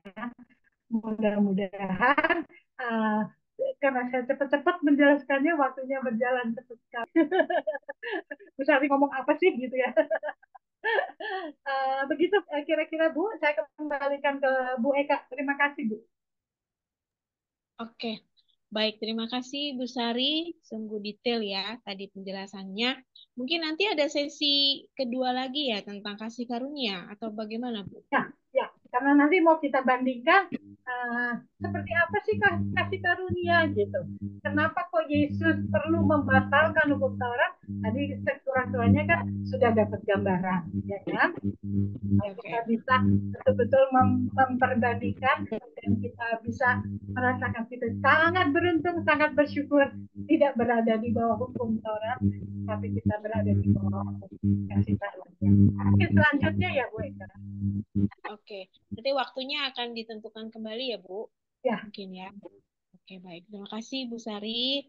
Penjelasannya sungguh membuka wawasan kita ya. Bagaimana tentang hukum Taurat dan perjanjian lama. Jadi kita tahu urut-urutannya. Apalagi saya ingat banget kalau baca Imamat itu detail banget ya. Tuhan itu pribadi yang sangat detail. Detail sekali gitu. Jadi sungguh sempurna lah dia adanya gitu ya. Oke, Ibu Sari boleh ada yang mau bertanya mungkin? Boleh silakan. Kalau nanti aku nggak bisa jawab, aku lempar kepada ibu-ibu yang lain menjawabkan. Iya, baik. Yang mau bertanya mungkin bisa angkat tangan. Sofi langsung tak pasang.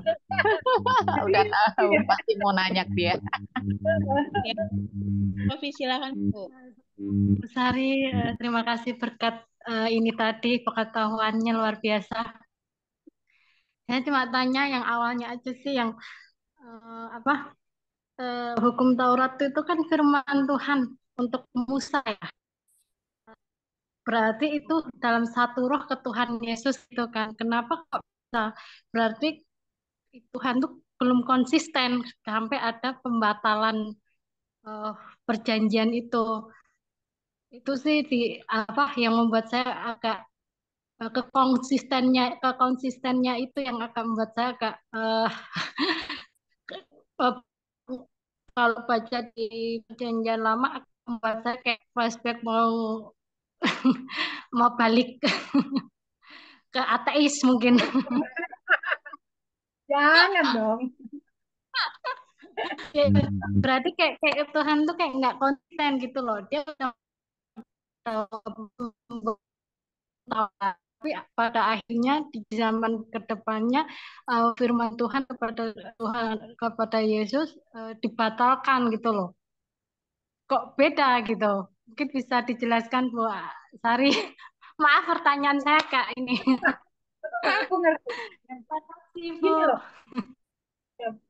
Sophie, karena apa namanya, ketika orang Israel tadinya Tuhan nggak membuat aturan seperti itu dari semenjak Abraham, kan Tuhan itu Adam lah, selanjutnya itu hukum kasih karunia. Tuhan nggak pernah memberitakan kesalahan sebagai pelanggaran, sebagai dosa gitu ya. Tapi karena orang Yahudi yang minta, makanya Tuhan bilang, oke, dia buatnya suatu standar ya, harus begini, dibuatkan aturan gitu. Nah, tapi di dalam perjalanannya waktu ternyata aturan itu tidak bisa dilakukan ini semuanya oleh manusia ya. Intinya itu sebetulnya Tuhan tuh mau bahwa kita itu sebetulnya tergantung banget sama Dia, karena penyelamatan itu hanya bisa Tuhan yang melakukan gitu intinya ya, sehingga manusia tetap melakukan pelanggaran karena standarnya terlalu tinggi ya, karena standar Tuhan mau disamakan sama standar manusia nggak bisa, karena manusia itu eh, banyak sekali kelemahannya sehingga pasti melakukan pelanggaran demi pelanggaran ya, sehingga pelanggaran tadi itu kan disebut dengan dosa. Nah, orang berdosa ini kan butuh penyelamatan. Nah, penyelamatan itulah pada waktu itu Tuhan menunjukkan bahwa Dia eh, apa mengalahkan manusia itulah. Tadinya kan sombong banget orang Israel bilang, Tuhan mau minta apa? Kami bisa lakukan gitu. Ya, karena oke. Nah, Tuhan kasihlah aturan, ya kan? Tapi ternyata nggak bisa melakukan uh, semua yang diatur oleh Tuhan itu. Sehingga terjadilah pelanggaran, terjadilah dosa, sehingga kembali Tuhan harus turun tangan untuk memberikan penyelamatan buat mereka, ya kan? Jadi kalau saya melihatnya begitu ya, bahwa bukan Tuhan tidak konsisten, tapi Tuhan itu kan dari awal saya bilang bahwa dia tuh maunya eksistensinya tuh diakui, ya kan?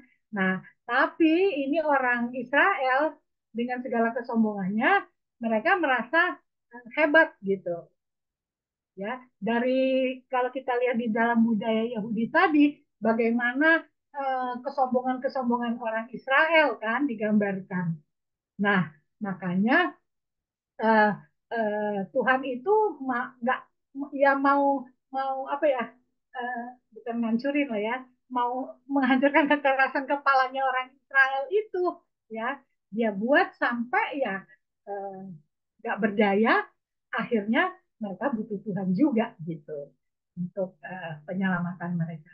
Nah, jadi dari awal itu sebetulnya Tuhan itu sudah menggiring bahwa Tuhan itulah yang lebih gitu ya, sehingga uh, waktu Tuhan Yesus uh, mengabarkan bahwa dia membawa Injil, itulah hukum kasih karunia. Jadi dia nggak melihat kita sebagai orang berdosa lagi. Kalau hukum Taurat kan, dengan hukum Taurat orang mengenal dosa, ya kan, melihat melakukan pelanggaran-pelanggaran. Tetapi di dalam hukum kasih karunia sekarang ini kembali lagi seperti awal, ya kan? Kalau dulu Kain membunuh Habel tidak disebut dosa, ya kan? Si Adam Hawa makan buah ketela nggak disebut dosa. Nah sekarang kembali lagi, kita ini kan dosanya semuanya sudah diampuni oleh Tuhan Yesus, ya kan? Di atas kayu salib. Sehingga sekarang ini kita menjadi orang yang dibenarkan, walaupun masih ada dosa, ya kan? Tapi Tuhan tutup mata sama kita.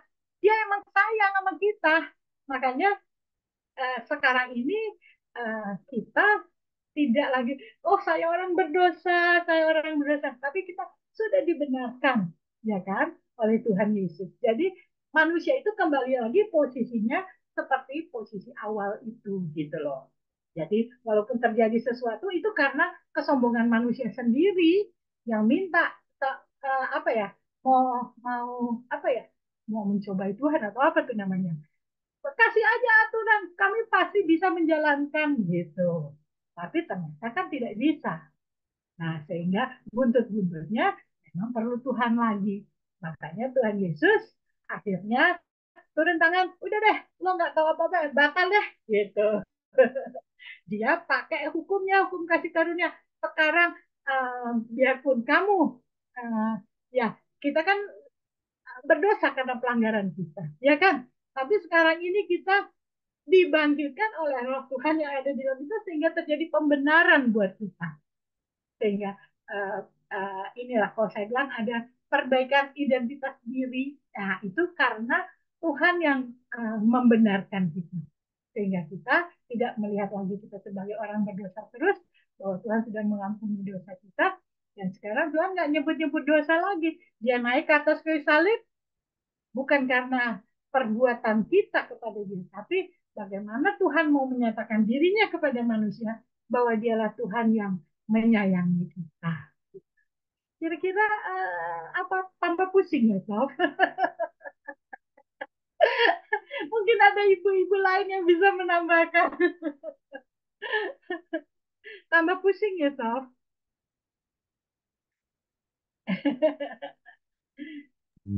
Gimana Bu Sofi? Udah jelas penjelasannya?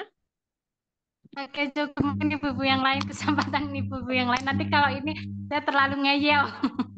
Terima kasih Bu Sari, berkatnya luar biasa. Ada lagi ibu-ibu yang lain? Silakan loh, Bu Ellen. Tidak mau menambahkan sesuatu. Bu Joni Mari. mungkin. Aceh. Shalom, Bu Maria Kamagi, Bu Rahayu. Ada lagi? Bu Christine tuh biasanya yang agak kritis. Ya, Bu Christine. Pertanyaan-pertanyaannya. Nggak ada Bu Christine. Oh, ada tuh.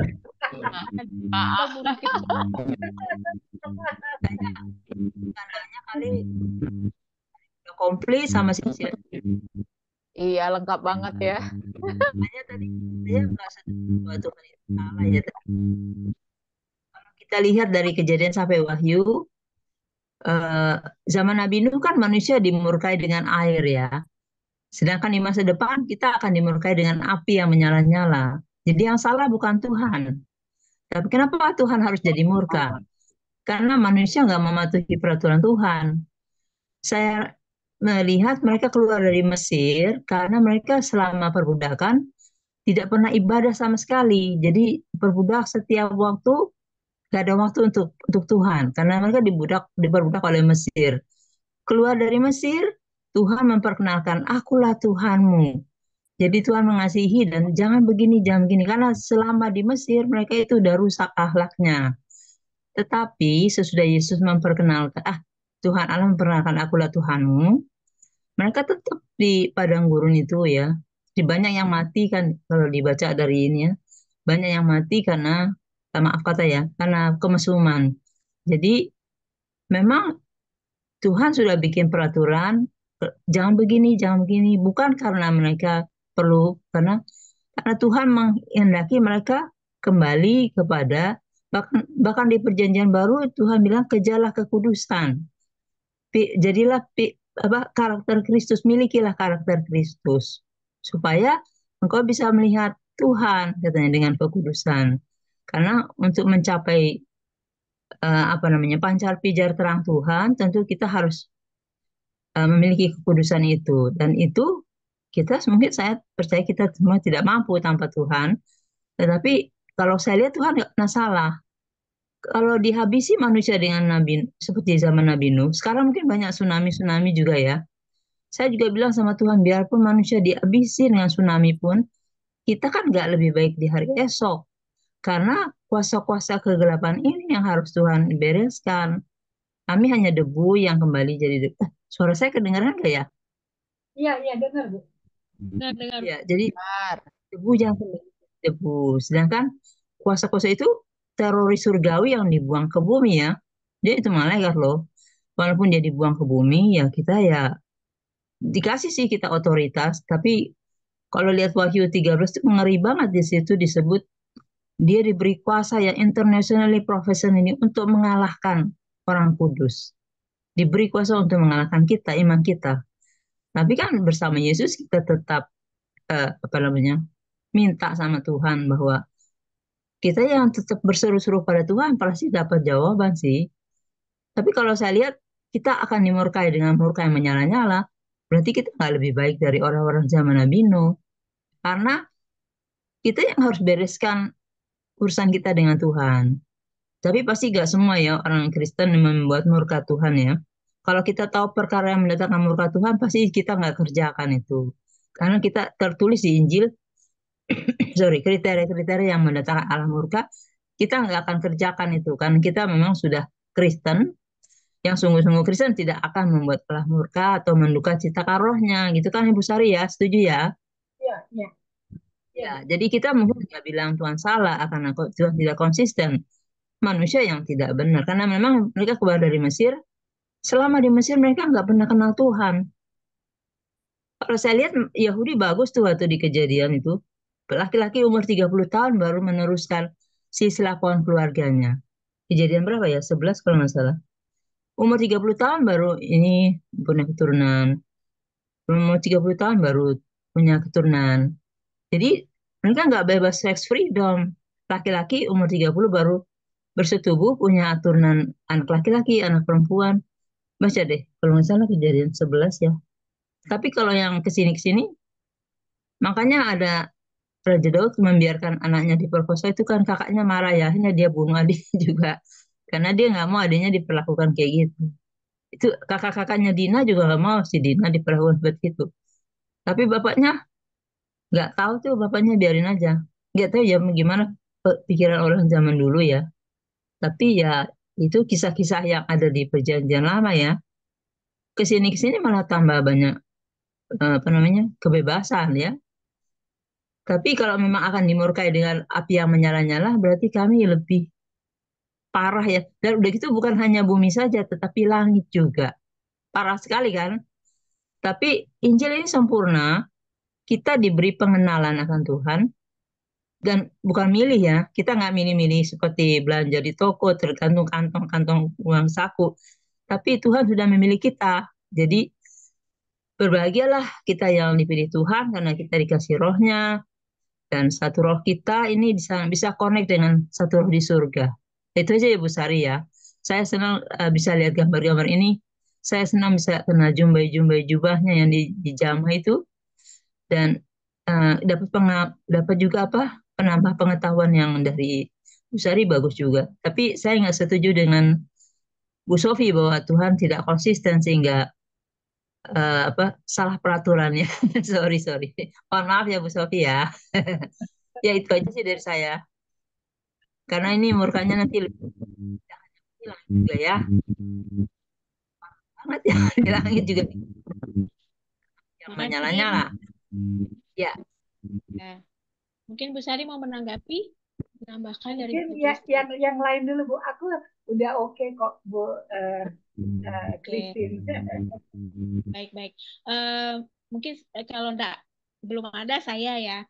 Saya mau tanya nih Bu, itu kan Tuhan Yesus pada saat kita nih hidup di zaman kasih karunia itu memberikan pengampunan yang seluas-luasnya buat kita gitu ya. Eh, kan banyak juga orang yang sudah percaya sama Tuhan Yesus tapi masih jatuh dalam dosa. Terus udah gitu pas dia jatuh dalam dosa nggak sempat bertobat gitu loh. Itu gimana ya Bu menurut Ibu? Dia gitu, eh, apakah dia masih mendapatkan belas kasih Tuhan? Kan kita Tuhan mengampuni pada saat kita ada di dunia ya. Gimana ya Bu? Menurut Bu Sari atau mungkin Bu Christine bisa menambahkan? Kalau menurut aku yang menentukan hidup kita itu langkah terakhir Bu, bukan langkah awal. Kalau Oke. kita langkah terakhirnya salah, ya kita tidak seperti yang Tuhan janjikan dong, bahwa supaya kita betul-betul bisa menjadi orang yang taat dan setia kan di saat-saat terakhir wassalam gitu. Saya kira supaya kita bertanggung jawab, kalau enggak kan bisa seenaknya saja kita berlaku gitu. Mungkin ibu yang lain bisa nambahin, Bu Ellen kali, silakan Bu Joli. Karena ada juga kan aliran-aliran Kristen apa gitu ya, sekali selamat tetap selamat gitu loh. Jadi dia mungkin bebas-bebas aja berbuat salah. Yang penting aku udah percaya Tuhan Yesus gitu kan. Tapi kalau menurut saya nggak kayak gitu ya. Seperti Bu Sari bilang, endingnya itu gimana gitu loh. Ya kan? Dan Iya. saya nyambung ke Kristen juga, wah itu akan ada di dalam api yang sangat menyala-nyala karena kita lebih lebih apa ya, lebih kayak katanya dengan kata lain brengsek gitu loh dibanding orang-orang zaman dulu gitu loh. Kalau memang kita nggak mau ikutin Tuhan Yesus gitu loh. Itu sih ya Bu ya, menurut saya juga sih gitu. Iya, karena gini Bu, contohnya aja. Kalau kita di lampu merah, ya, kita terabas lampu merah, ya kan? Itu kan konsekuensi dari kesalahan yang kita lakukan kan tetap ada. Mungkin kita ditilang, mungkin kita masuk penjara gitu. Walaupun ya apa namanya kesalahan itu diampuni, tapi konsekuensinya resiko dari pelanggaran kan tetap ada. Oke. Iya, Ya, kalau menurut kayak saya sih, jadi supaya orang nggak seenaknya aja nah, memperlakukan hukum, ya kan? Hukum itu kan harus ditegakkan. Kalau enggak, ya, apa artinya aturan dibuat, ya kan? Kalau aturan itu dilanggar dan tidak mendapatkan sanksi untuk suatu hukuman, ya, memberikan hukuman untuk suatu pelanggaran. iya, iya. Makasih Bu Sari. Oke, siap. Ya, mungkin ada yang lain lagi. Bu Joli mau menambahkan? Aku dong mau bertanya. Siapa? Aku.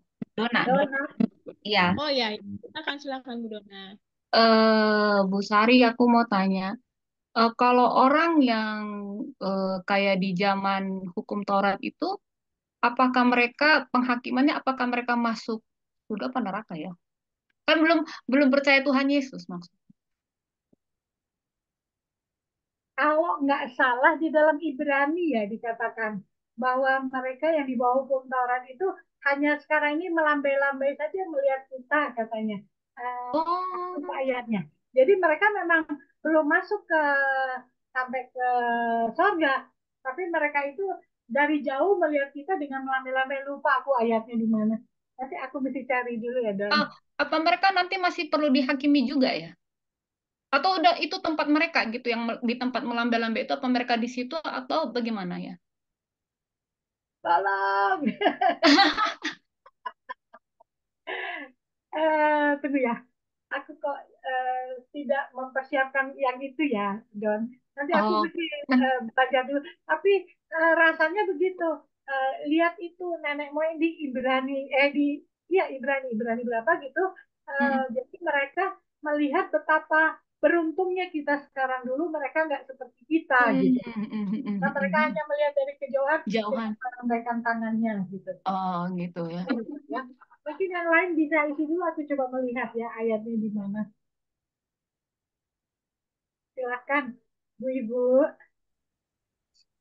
Ibu, boleh saya tambahkan ya. Saya coba jawab. Saya menambahkan tadi yang pertanyaan dari Ibu Eka bahwa sekali selamat, selamat selamanya, gitu ya. Di firman Tuhan itu kan ada tertulis bahwa keselamatan itu harus dikerjakan dengan takut akan Dan gentar. Tuhan. Ya. Jadi, iya, jadi ya Tuhan kasih kita keselamatan gitu. Tapi bukan berarti terus kita mau seenaknya aja dengan keselamatan itu. Tapi keselamatan itu harus betul-betul kita pegang. Karena keselamatan itu nanti akan hilang kalau nggak kita kerjakan gitu. Itu yang ke Bu Eka ya. Terus yang tadi Kak Dona tanyakan bahwa uh, orang yang uh, penghukuman bagi orang yang mengikuti hukum Taurat begitu ya. Enggak, yang dulu hidupnya di bawah hukum Taurat lah. Oke, yang Mm-mm. dulu hidupnya di bawah hukum Taurat gitu. Mm-mm. Kalau nggak salah di Wahyu itu kita belajar bahwa pada saatnya nanti semua orang pada saat penghakiman Mm-mm. semua akan berdiri di hadapan Tuhan dan masing-masing kitab Mm-mm. akan dibuka dan Mm-mm. mereka akan diadili menurut kitab itu. Mm-mm. Tetapi orang yang sudah menerima uh, curahan darah Kristus, Mm-mm. yang sudah proklaim bahwa saya sudah diselamatkan oleh darah Kristus dan mengerjakan keselamatan yang Tuhan sudah berikan, dia tidak akan dihakimi, gitu. Karena dia sudah selamat, dia yang disebut bahwa Tuhan akan mengadili bersama dengan para orang kudus. Nah, orang-orang kudusnya itu adalah orang-orang yang dia mengerjakan keselamatan sampai akhir dan dia menyatakan diri bahwa dia menerima darah Kristus sebagai keselamatan bagi dirinya. Itu yang saya bisa tambahkan. Berarti kalau mereka yang di bawah hukum Taurat, berarti mereka diadili berdasarkan perbuatannya. Iya, betul, berdasarkan apa yang tertulis di hukum itu. Karena mereka kan belum mengenal Kristus pada saat itu. Ya. Dan ada juga kayak kalau tadi Ibu Sari menyinggung dengan Al-Quran gitu ya. Mereka pun akan diadili menurut kitab yang mereka percaya gitu. Dan kita sudah tahu pasti kan bahwa yang punya kemenangan, yang punya kuasa, yang bisa memerintah bersama dengan Kristus adalah orang-orang yang disebut orang-orang kudus. Siapa itu? Ya kita semua ini yang mau mempertahankan darah Kristus itu tetap ada di dalam kehidupan kita. Itu. Tapi kalau melakukan hukum Taurat itu kan tidak mungkin, tidak ada yang bisa melakukan secara sempurna atau 100% begitu ya. Nah, itu bagaimana ya kok maksudnya kalau diadili, ini hanya pertanyaan aja. Kalau mama seandainya diadili berdasarkan hukum Taurat sedangkan tidak ada yang mampu melakukan hukum Taurat itu ya sudah pasti nggak akan masuk surga ya. Nah, Iya. Kalau begitu, apakah nabi-nabi seperti Nabi Musa, seperti Daniel, atau Daud, atau apapun itu, bukankah mereka juga manusia biasa yang tidak luput dari maksudnya tidak mungkin bisa melakukan hukum Taurat itu gitu? Berarti ada perlakuan yang ada pembedaan apa namanya perlakuan untuk orang-orang yang di luar daripada nabi-nabi itu. Jadi maksudnya Dona itu berarti hanya nabi-nabi itu yang selamat, sedangkan di luar nabi itu tidak selamat begitu kah ya? Izin, saya boleh Galatia 4 ya. Galatia 4 ayat 4. Tetapi setelah genap waktunya, Allah mengutus anaknya yang lahir dari seorang perempuan dan takluk kepada hukum Taurat. Ia diutus untuk menebus mereka yang takluk kepada hukum Taurat, supaya kita diterima menjadi anak. Dan karena kamu adalah anak, maka Allah telah menyuruh roh anaknya ke dalam hati kita, yang berseru, ya Aba, ya Bapa. Ini tidak ada perhambaan, artinya kita belum akil balik, takluk pada roh dunia. Kalau menurut saya, perempuan yang melahirkan anak yang lahir ini takluk pada hukum Taurat ini, ya, dalam hati saya ini Yesus ya. Waktu dia di dunia, dia takluk kepada hukum Taurat. Lihat lagi ke mundur, Galatia 3 ayat 22. Tetap, Galatia 3 ayat 20. Seorang pengantara bukan hanya mewakili satu orang, sedangkan Allah adalah satu. Kalau demikian, bertentangankah hukum Taurat dengan janji-janji Allah? Sekali-kali tidak. Sebab andai kata hukum Taurat diberikan sebagai suatu yang dapat menghidupkan, maka memang kebenaran berasal dari hukum Taurat. Ayat 22, tetapi kitab suci telah mengurung segala sesuatu di bawah kekuasaan dosa, supaya oleh karena iman dalam Yesus Kristus, janji itu diberikan kepada mereka yang percaya, kita ya orang percaya. Ayat 23, sebelum iman itu datang, kita berada di bawah pengawasan hukum Taurat dan dikurung sampai iman itu telah dinyatakan. Ayat 24, jadi hukum Taurat adalah penuntun bagi kita sampai Kristus datang supaya kita dibenarkan karena iman. Ayat 25, sekarang iman telah datang. Iman itu telah datang, karena itu kita tidak berada lagi di bawah pengawasan penuntun. Penuntun itu tadi hukum Taurat. Ayat 26, sebab kamu semua adalah anak-anak Allah karena iman di dalam Yesus Kristus. Karena kamu semua yang dibaptis dalam Kristus telah mengenakan Kristus di dalam dirimu ya. Dalam hal ini tidak ada orang Yahudi, Yunani, hamba, merdeka, laki, perempuan, karena semua adalah satu di dalam Kristus Yesus. Dan jikalau kamu adalah milik Kristus, maka kamu juga adalah keturunan Abraham dan berhak menerima janji Allah. Jadi hukum Taurat itu adalah pengawas, penuntun bagi kita sampai Kristus datang. Dan sesudah Kristus datang, jadi baru ada iman. Dan iman itu kita tidak dikurung lagi, kita sudah merdeka. Itu ya, jadi kita nggak bahas. Tetapi dia seorang anak yang lahir dari perempuan dan takluk kepada hukum Taurat. Karena dia memang waktu lahir di bumi, dia Yahudi. Jadi dia takluk pada hukum Taurat. Karena dia ada di dunia ini. Dan ia diutus untuk menebus mereka yang takluk pada hukum Taurat. Supaya kita diterima menjadi anak. Ya, itu maksud Tuhan ada di balik semua itu ya. Karena dia lahir ke dunia sebagai Yahudi, lahir dari seorang perempuan dan takluk pada hukum Taurat. Itu maksudnya. Jadi, kalau dari ayat yang ketiga, Galatia 3 lebih jelas lagi. Karena Allah adalah satu, Tuhan hanya satu. Ayat yang sebelumnya udah dibilang tuh di ayat yang ke-17, Galatia 3:17, 430 tahun kemudian, jadi janji itu hilang kekuatannya. Janji yang sebelumnya Allah dibatalkan dari hukum Taurat.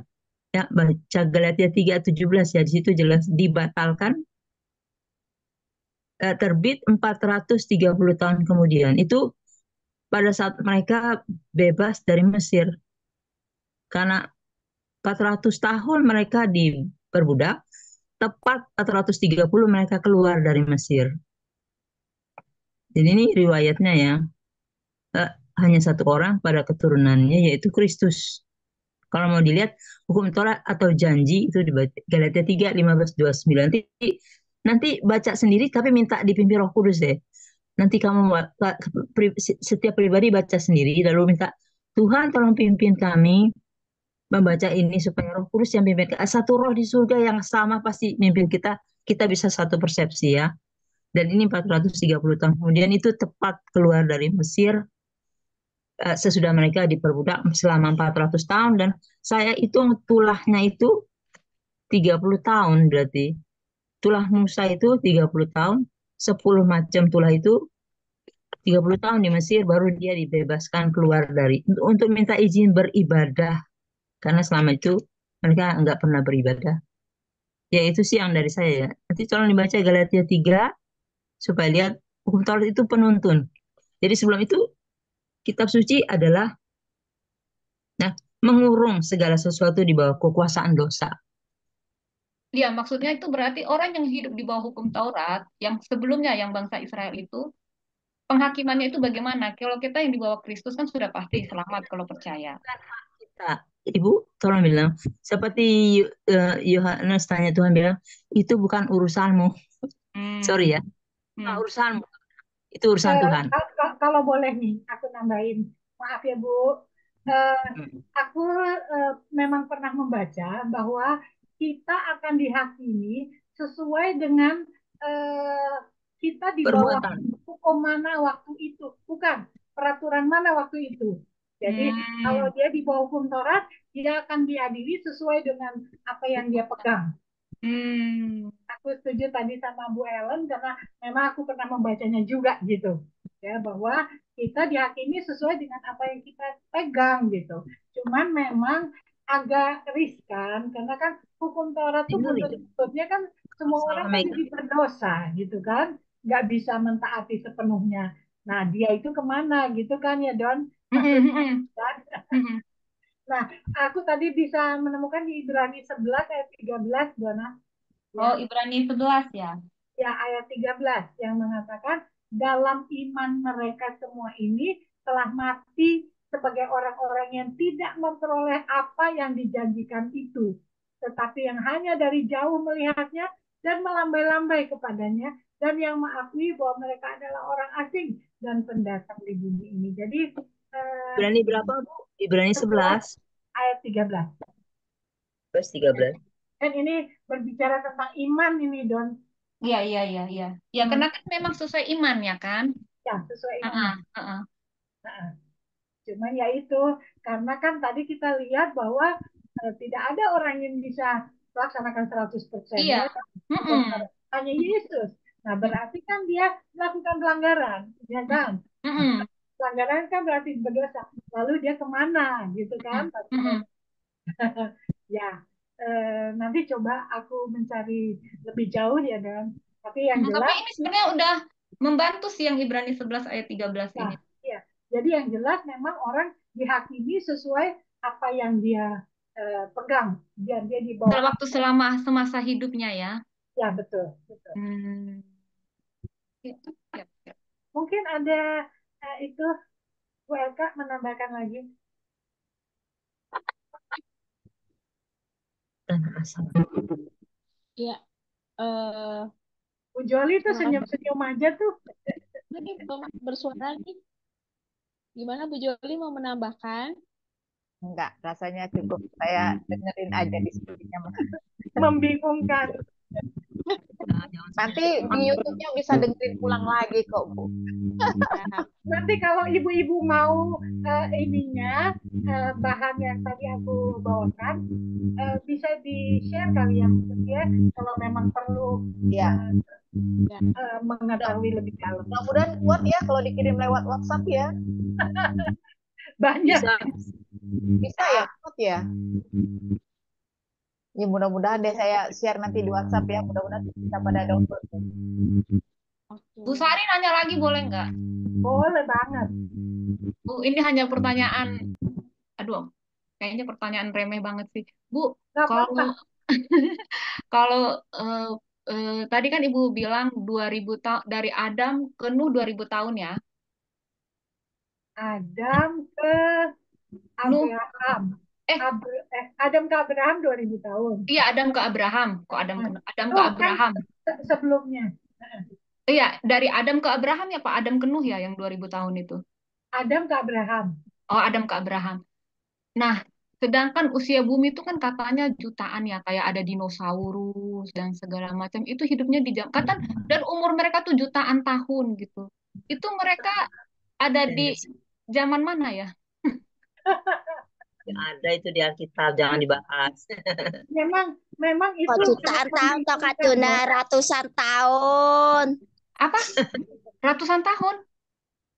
Memang kita kadang-kadang kan itu yang tertulis di Alkitab gitu kan. Kadang-kadang kita lihat zaman purba, zaman batu itu di mana dia stay-nya ya kan? Itu aku juga tidak mendapatkannya. Karena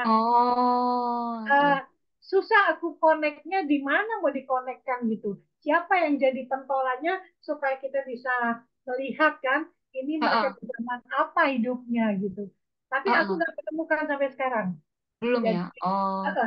Itu entah hitungan. Makanya saya bilang, apakah dulu itu sudah ada kalender?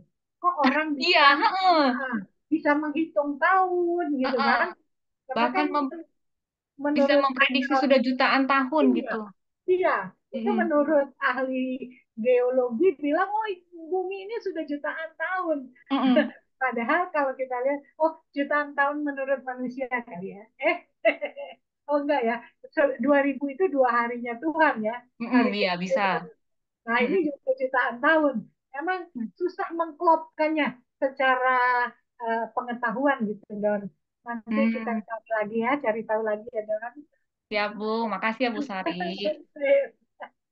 Ada 2 ya, yang pending ya, Don. NPR. Mari Ibu silakan loh. Mungkin Bu Bu Rahayu mungkin ada yang mau tanya Bu Linda atau tuh udah senyum-senyum mau ngomong. udah? Monggo Bu. Enggak Bu Sari, aku kan terlambat banget. Tadi kaget juga begitu baru masuk. Hah? Bu Sari bilang udah selesai. Aku sampai bilang, ya ampun terlambatnya. Jadi nggak ada pertanyaan dulu lah sekarang terlambat besar nih. Oke, nggak apa-apa. PTM-nya lama tadi, 2 jam. Bu Joli, Bu Lorita lama ya nggak kelihatannya. Iya, dia lagi apa kemarin kebetulan ibu-ibu saya ngasih tahu mungkin nanti bisa pada japri ya. Dia adiknya dipanggil Tuhan. Jadi waktu itu kan sempat sakit. Ya, Ya, iya, jadi dia tidak ikut terus bergilir berjaga, menjagai adiknya di rumah sakit dengan keluarganya yang lain seperti itu, ya kan? Jadi kesibuk apa waktunya tersita di situ. Terus kemudian ternyata karena adiknya sudah gak kuat ya mungkin terus itu meninggal. Nah, mungkin nanti silakan japri ya masing-masing ibu-ibu ke Ibu Lorita mengenai adiknya. Nah, saat ini mungkin saya nggak tahu ya cara adat Jawa bagaimana ya. Sepertinya di rumahnya ya mungkin itulah masih suasana seperti itu. Suasana. oh oke. Nah, Oke Bu, makasih. nanti ibu-ibu tahu kan nomor HP-nya Bu Lorita di Japri aja ya. Iya, Iya, iya. Nah, untuk Bu Joli mau nanya, itu adiknya yang laki itu ya? adiknya ya, yang waktu itu maksudnya? yang di Yang belakang. yang meninggal ini, yang Ah, sama dia tinggal ya? oh, saya nggak tanya. Oh, ada adiknya yang tinggal sama Bu Lorita ya. Saya nggak tahu kalau dia punya adik yang tinggal satu rumah. Iya ada waktu itu kalau nggak salah dia cerita gitu. Karena Oh, itu yang dia tinggal kan kalau nggak salah nih ya itu kan rumah orang tuanya Ibu Lurita kan. oh Jadi gitu. ada Saya adiknya. nggak tahu sih. Cuman dia bilang Sama ada. sih waktu itu dia bilang sakit waktu itu adiknya. Oh, ya itulah mungkin adiknya yang Heeh. sakit itu. Ya, Iya, kita pernah doa sama kok lagi di Fatmawati. berarti udah lama Dia ya adiknya sakit ya. udah Ah, lama. pantes lah dia Kapan itu. meninggalnya Bu Joli? Saya nggak tanya detail sih. Saya memang nggak tanya detail kapan gitu ya. Karena dia juga kan nggak kasih berita gitu. Kalau nggak saya tanya gitu, dia cuma bilang adik saya sakit, masuk rumah sakit, gantian berjaga gitu. Nah, waktu pas meninggal itu pun karena saya tanya, tapi dia nggak ngasih tahu adiknya meninggal gitu. Itu karena saya tanya, baru saya tahu kalau adiknya ternyata sudah meninggal. Tuh. Ya udah lama sakitnya Oh, adiknya. ya, ya. Oke, Bu Oke, Eka, rasanya udah ya Bu Eka ya, Bu Sari ya. Cukup oke. ya. Alhamdulillah. Jangan bosan aja kalau nanti disambung lagi ketika Siap. didampingkan dengan hukum kasih karunia supaya Ya. kita betul-betul merasa beruntung mendapatkan hukum kasih karunia itu Bu Eka. Ya. Ya, terima kasih Bu Sari untuk pemaparannya, untuk sharing hari ini. Dan juga ibu-ibu semuanya, saya ucapkan terima kasih buat partisipasinya. Kita semakin terus belajar bagaimana mengenal Tuhan dengan sungguh dan bisa menjadi alatnya juga dalam kehidupan sehari-hari ya. Oke, saya nyambung sedikit aja terkait Ibu Lorita. Dia kan kakak sepupu ipar saya sebenarnya. Itu pun saya tahu adiknya meninggal tuh terlambat sekali. Mungkin ya baru berapa minggu minggu lalu lah kalau nggak salah ya. Memang Bu Lorita mungkin nggak mau di-share, nggak mau apa. Jadi saya juga nggak berani untuk nge-share. Mungkin jadi Bu Jolitanya sendiri ya, puji Tuhan udah ngerti. Memang sangat-sangat masih shock gitu kalau dia ditanya lagi, takutnya dia sedih lagi gitu. Jadi dijapri aja Bu. Ya, terima kasih. Oke, makasih ya Bos, semuanya. Mari tanya kita ada Ibu Eti nggak ya? Eti Susi. Kan besok ya. Bu Eti sudah gimana? live Tadi tadi. ada tapi Tadi hilang. ada. Pas selesai penjelasan dia keluar. Mau ucap selamat. Iya, udah keburu kali dengan suasana kesibukan di rumah. Ya, ya. Mari kita tutup dalam doa ya, ibu-ibu. Oke. Eh, Mari kita berdoa bersama. Haleluya, haleluya. Terima kasih Tuhan Yesus. Bapa yang baik, di dalam nama Tuhan kami Yesus Kristus, terima kasih Tuhan. Hari ini kami sudah belajar mengenai firman-Mu Tuhan, yaitu tentang hukum Taurat. Dan nanti juga kami akan lanjutkan dengan hukum kasih karunia-Mu Tuhan. Terima kasih Tuhan, Kau membukakan mata hati, pikiran, jiwa, dan roh kami mengenai kebenaran-Mu Tuhan. Biar kami menjadi anak-anak-Mu yang militan Tuhan, menjadi alat-Mu yang luar biasa dalam kehidupan ini Tuhan, sehingga memperoleh pengetahuan yang terbaik untuk kami aplikasikan dalam kehidupan kami Tuhan. Kami sungguh bersyukur menjadi anak-Mu ya Bapa. Kami sungguh bersyukur menjadi kekasih hati-Mu Tuhan. Biarlah Kau bukakan terus hati kami, biar Roh Kudus kami yang Kau taruh dalam hati kami menyala-nyala terus di dalam kehidupan ini untuk kami dapat mengarungi hidup bersama-Mu Tuhan.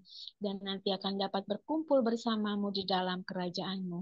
Tuhan Yesus yang baik, terima kasih Tuhan. Malam ini kami akan beristirahat Tuhan. Kiranya Kau lindungi kami dalam tidur kami, sehingga besok kami dapat bangun dengan tenaga dan semangat yang baru. Dan khususnya kami berdoa untuk Ibu Sari yang telah men-sharingkan firman-Mu ini Tuhan. Biarlah Ibu Sari Kau tambahkan hikmat yang daripadamu untuk dapat terus melebarkan kasih-Mu di dalam kehidupan lingkungan, masyarakat, dan semua yang ia temui Tuhan. Terima kasih Bapa, kami mengucap syukur di dalam nama-Mu yang kudus, Tuhan Yesus Kristus. Haleluya. Amin. Amin.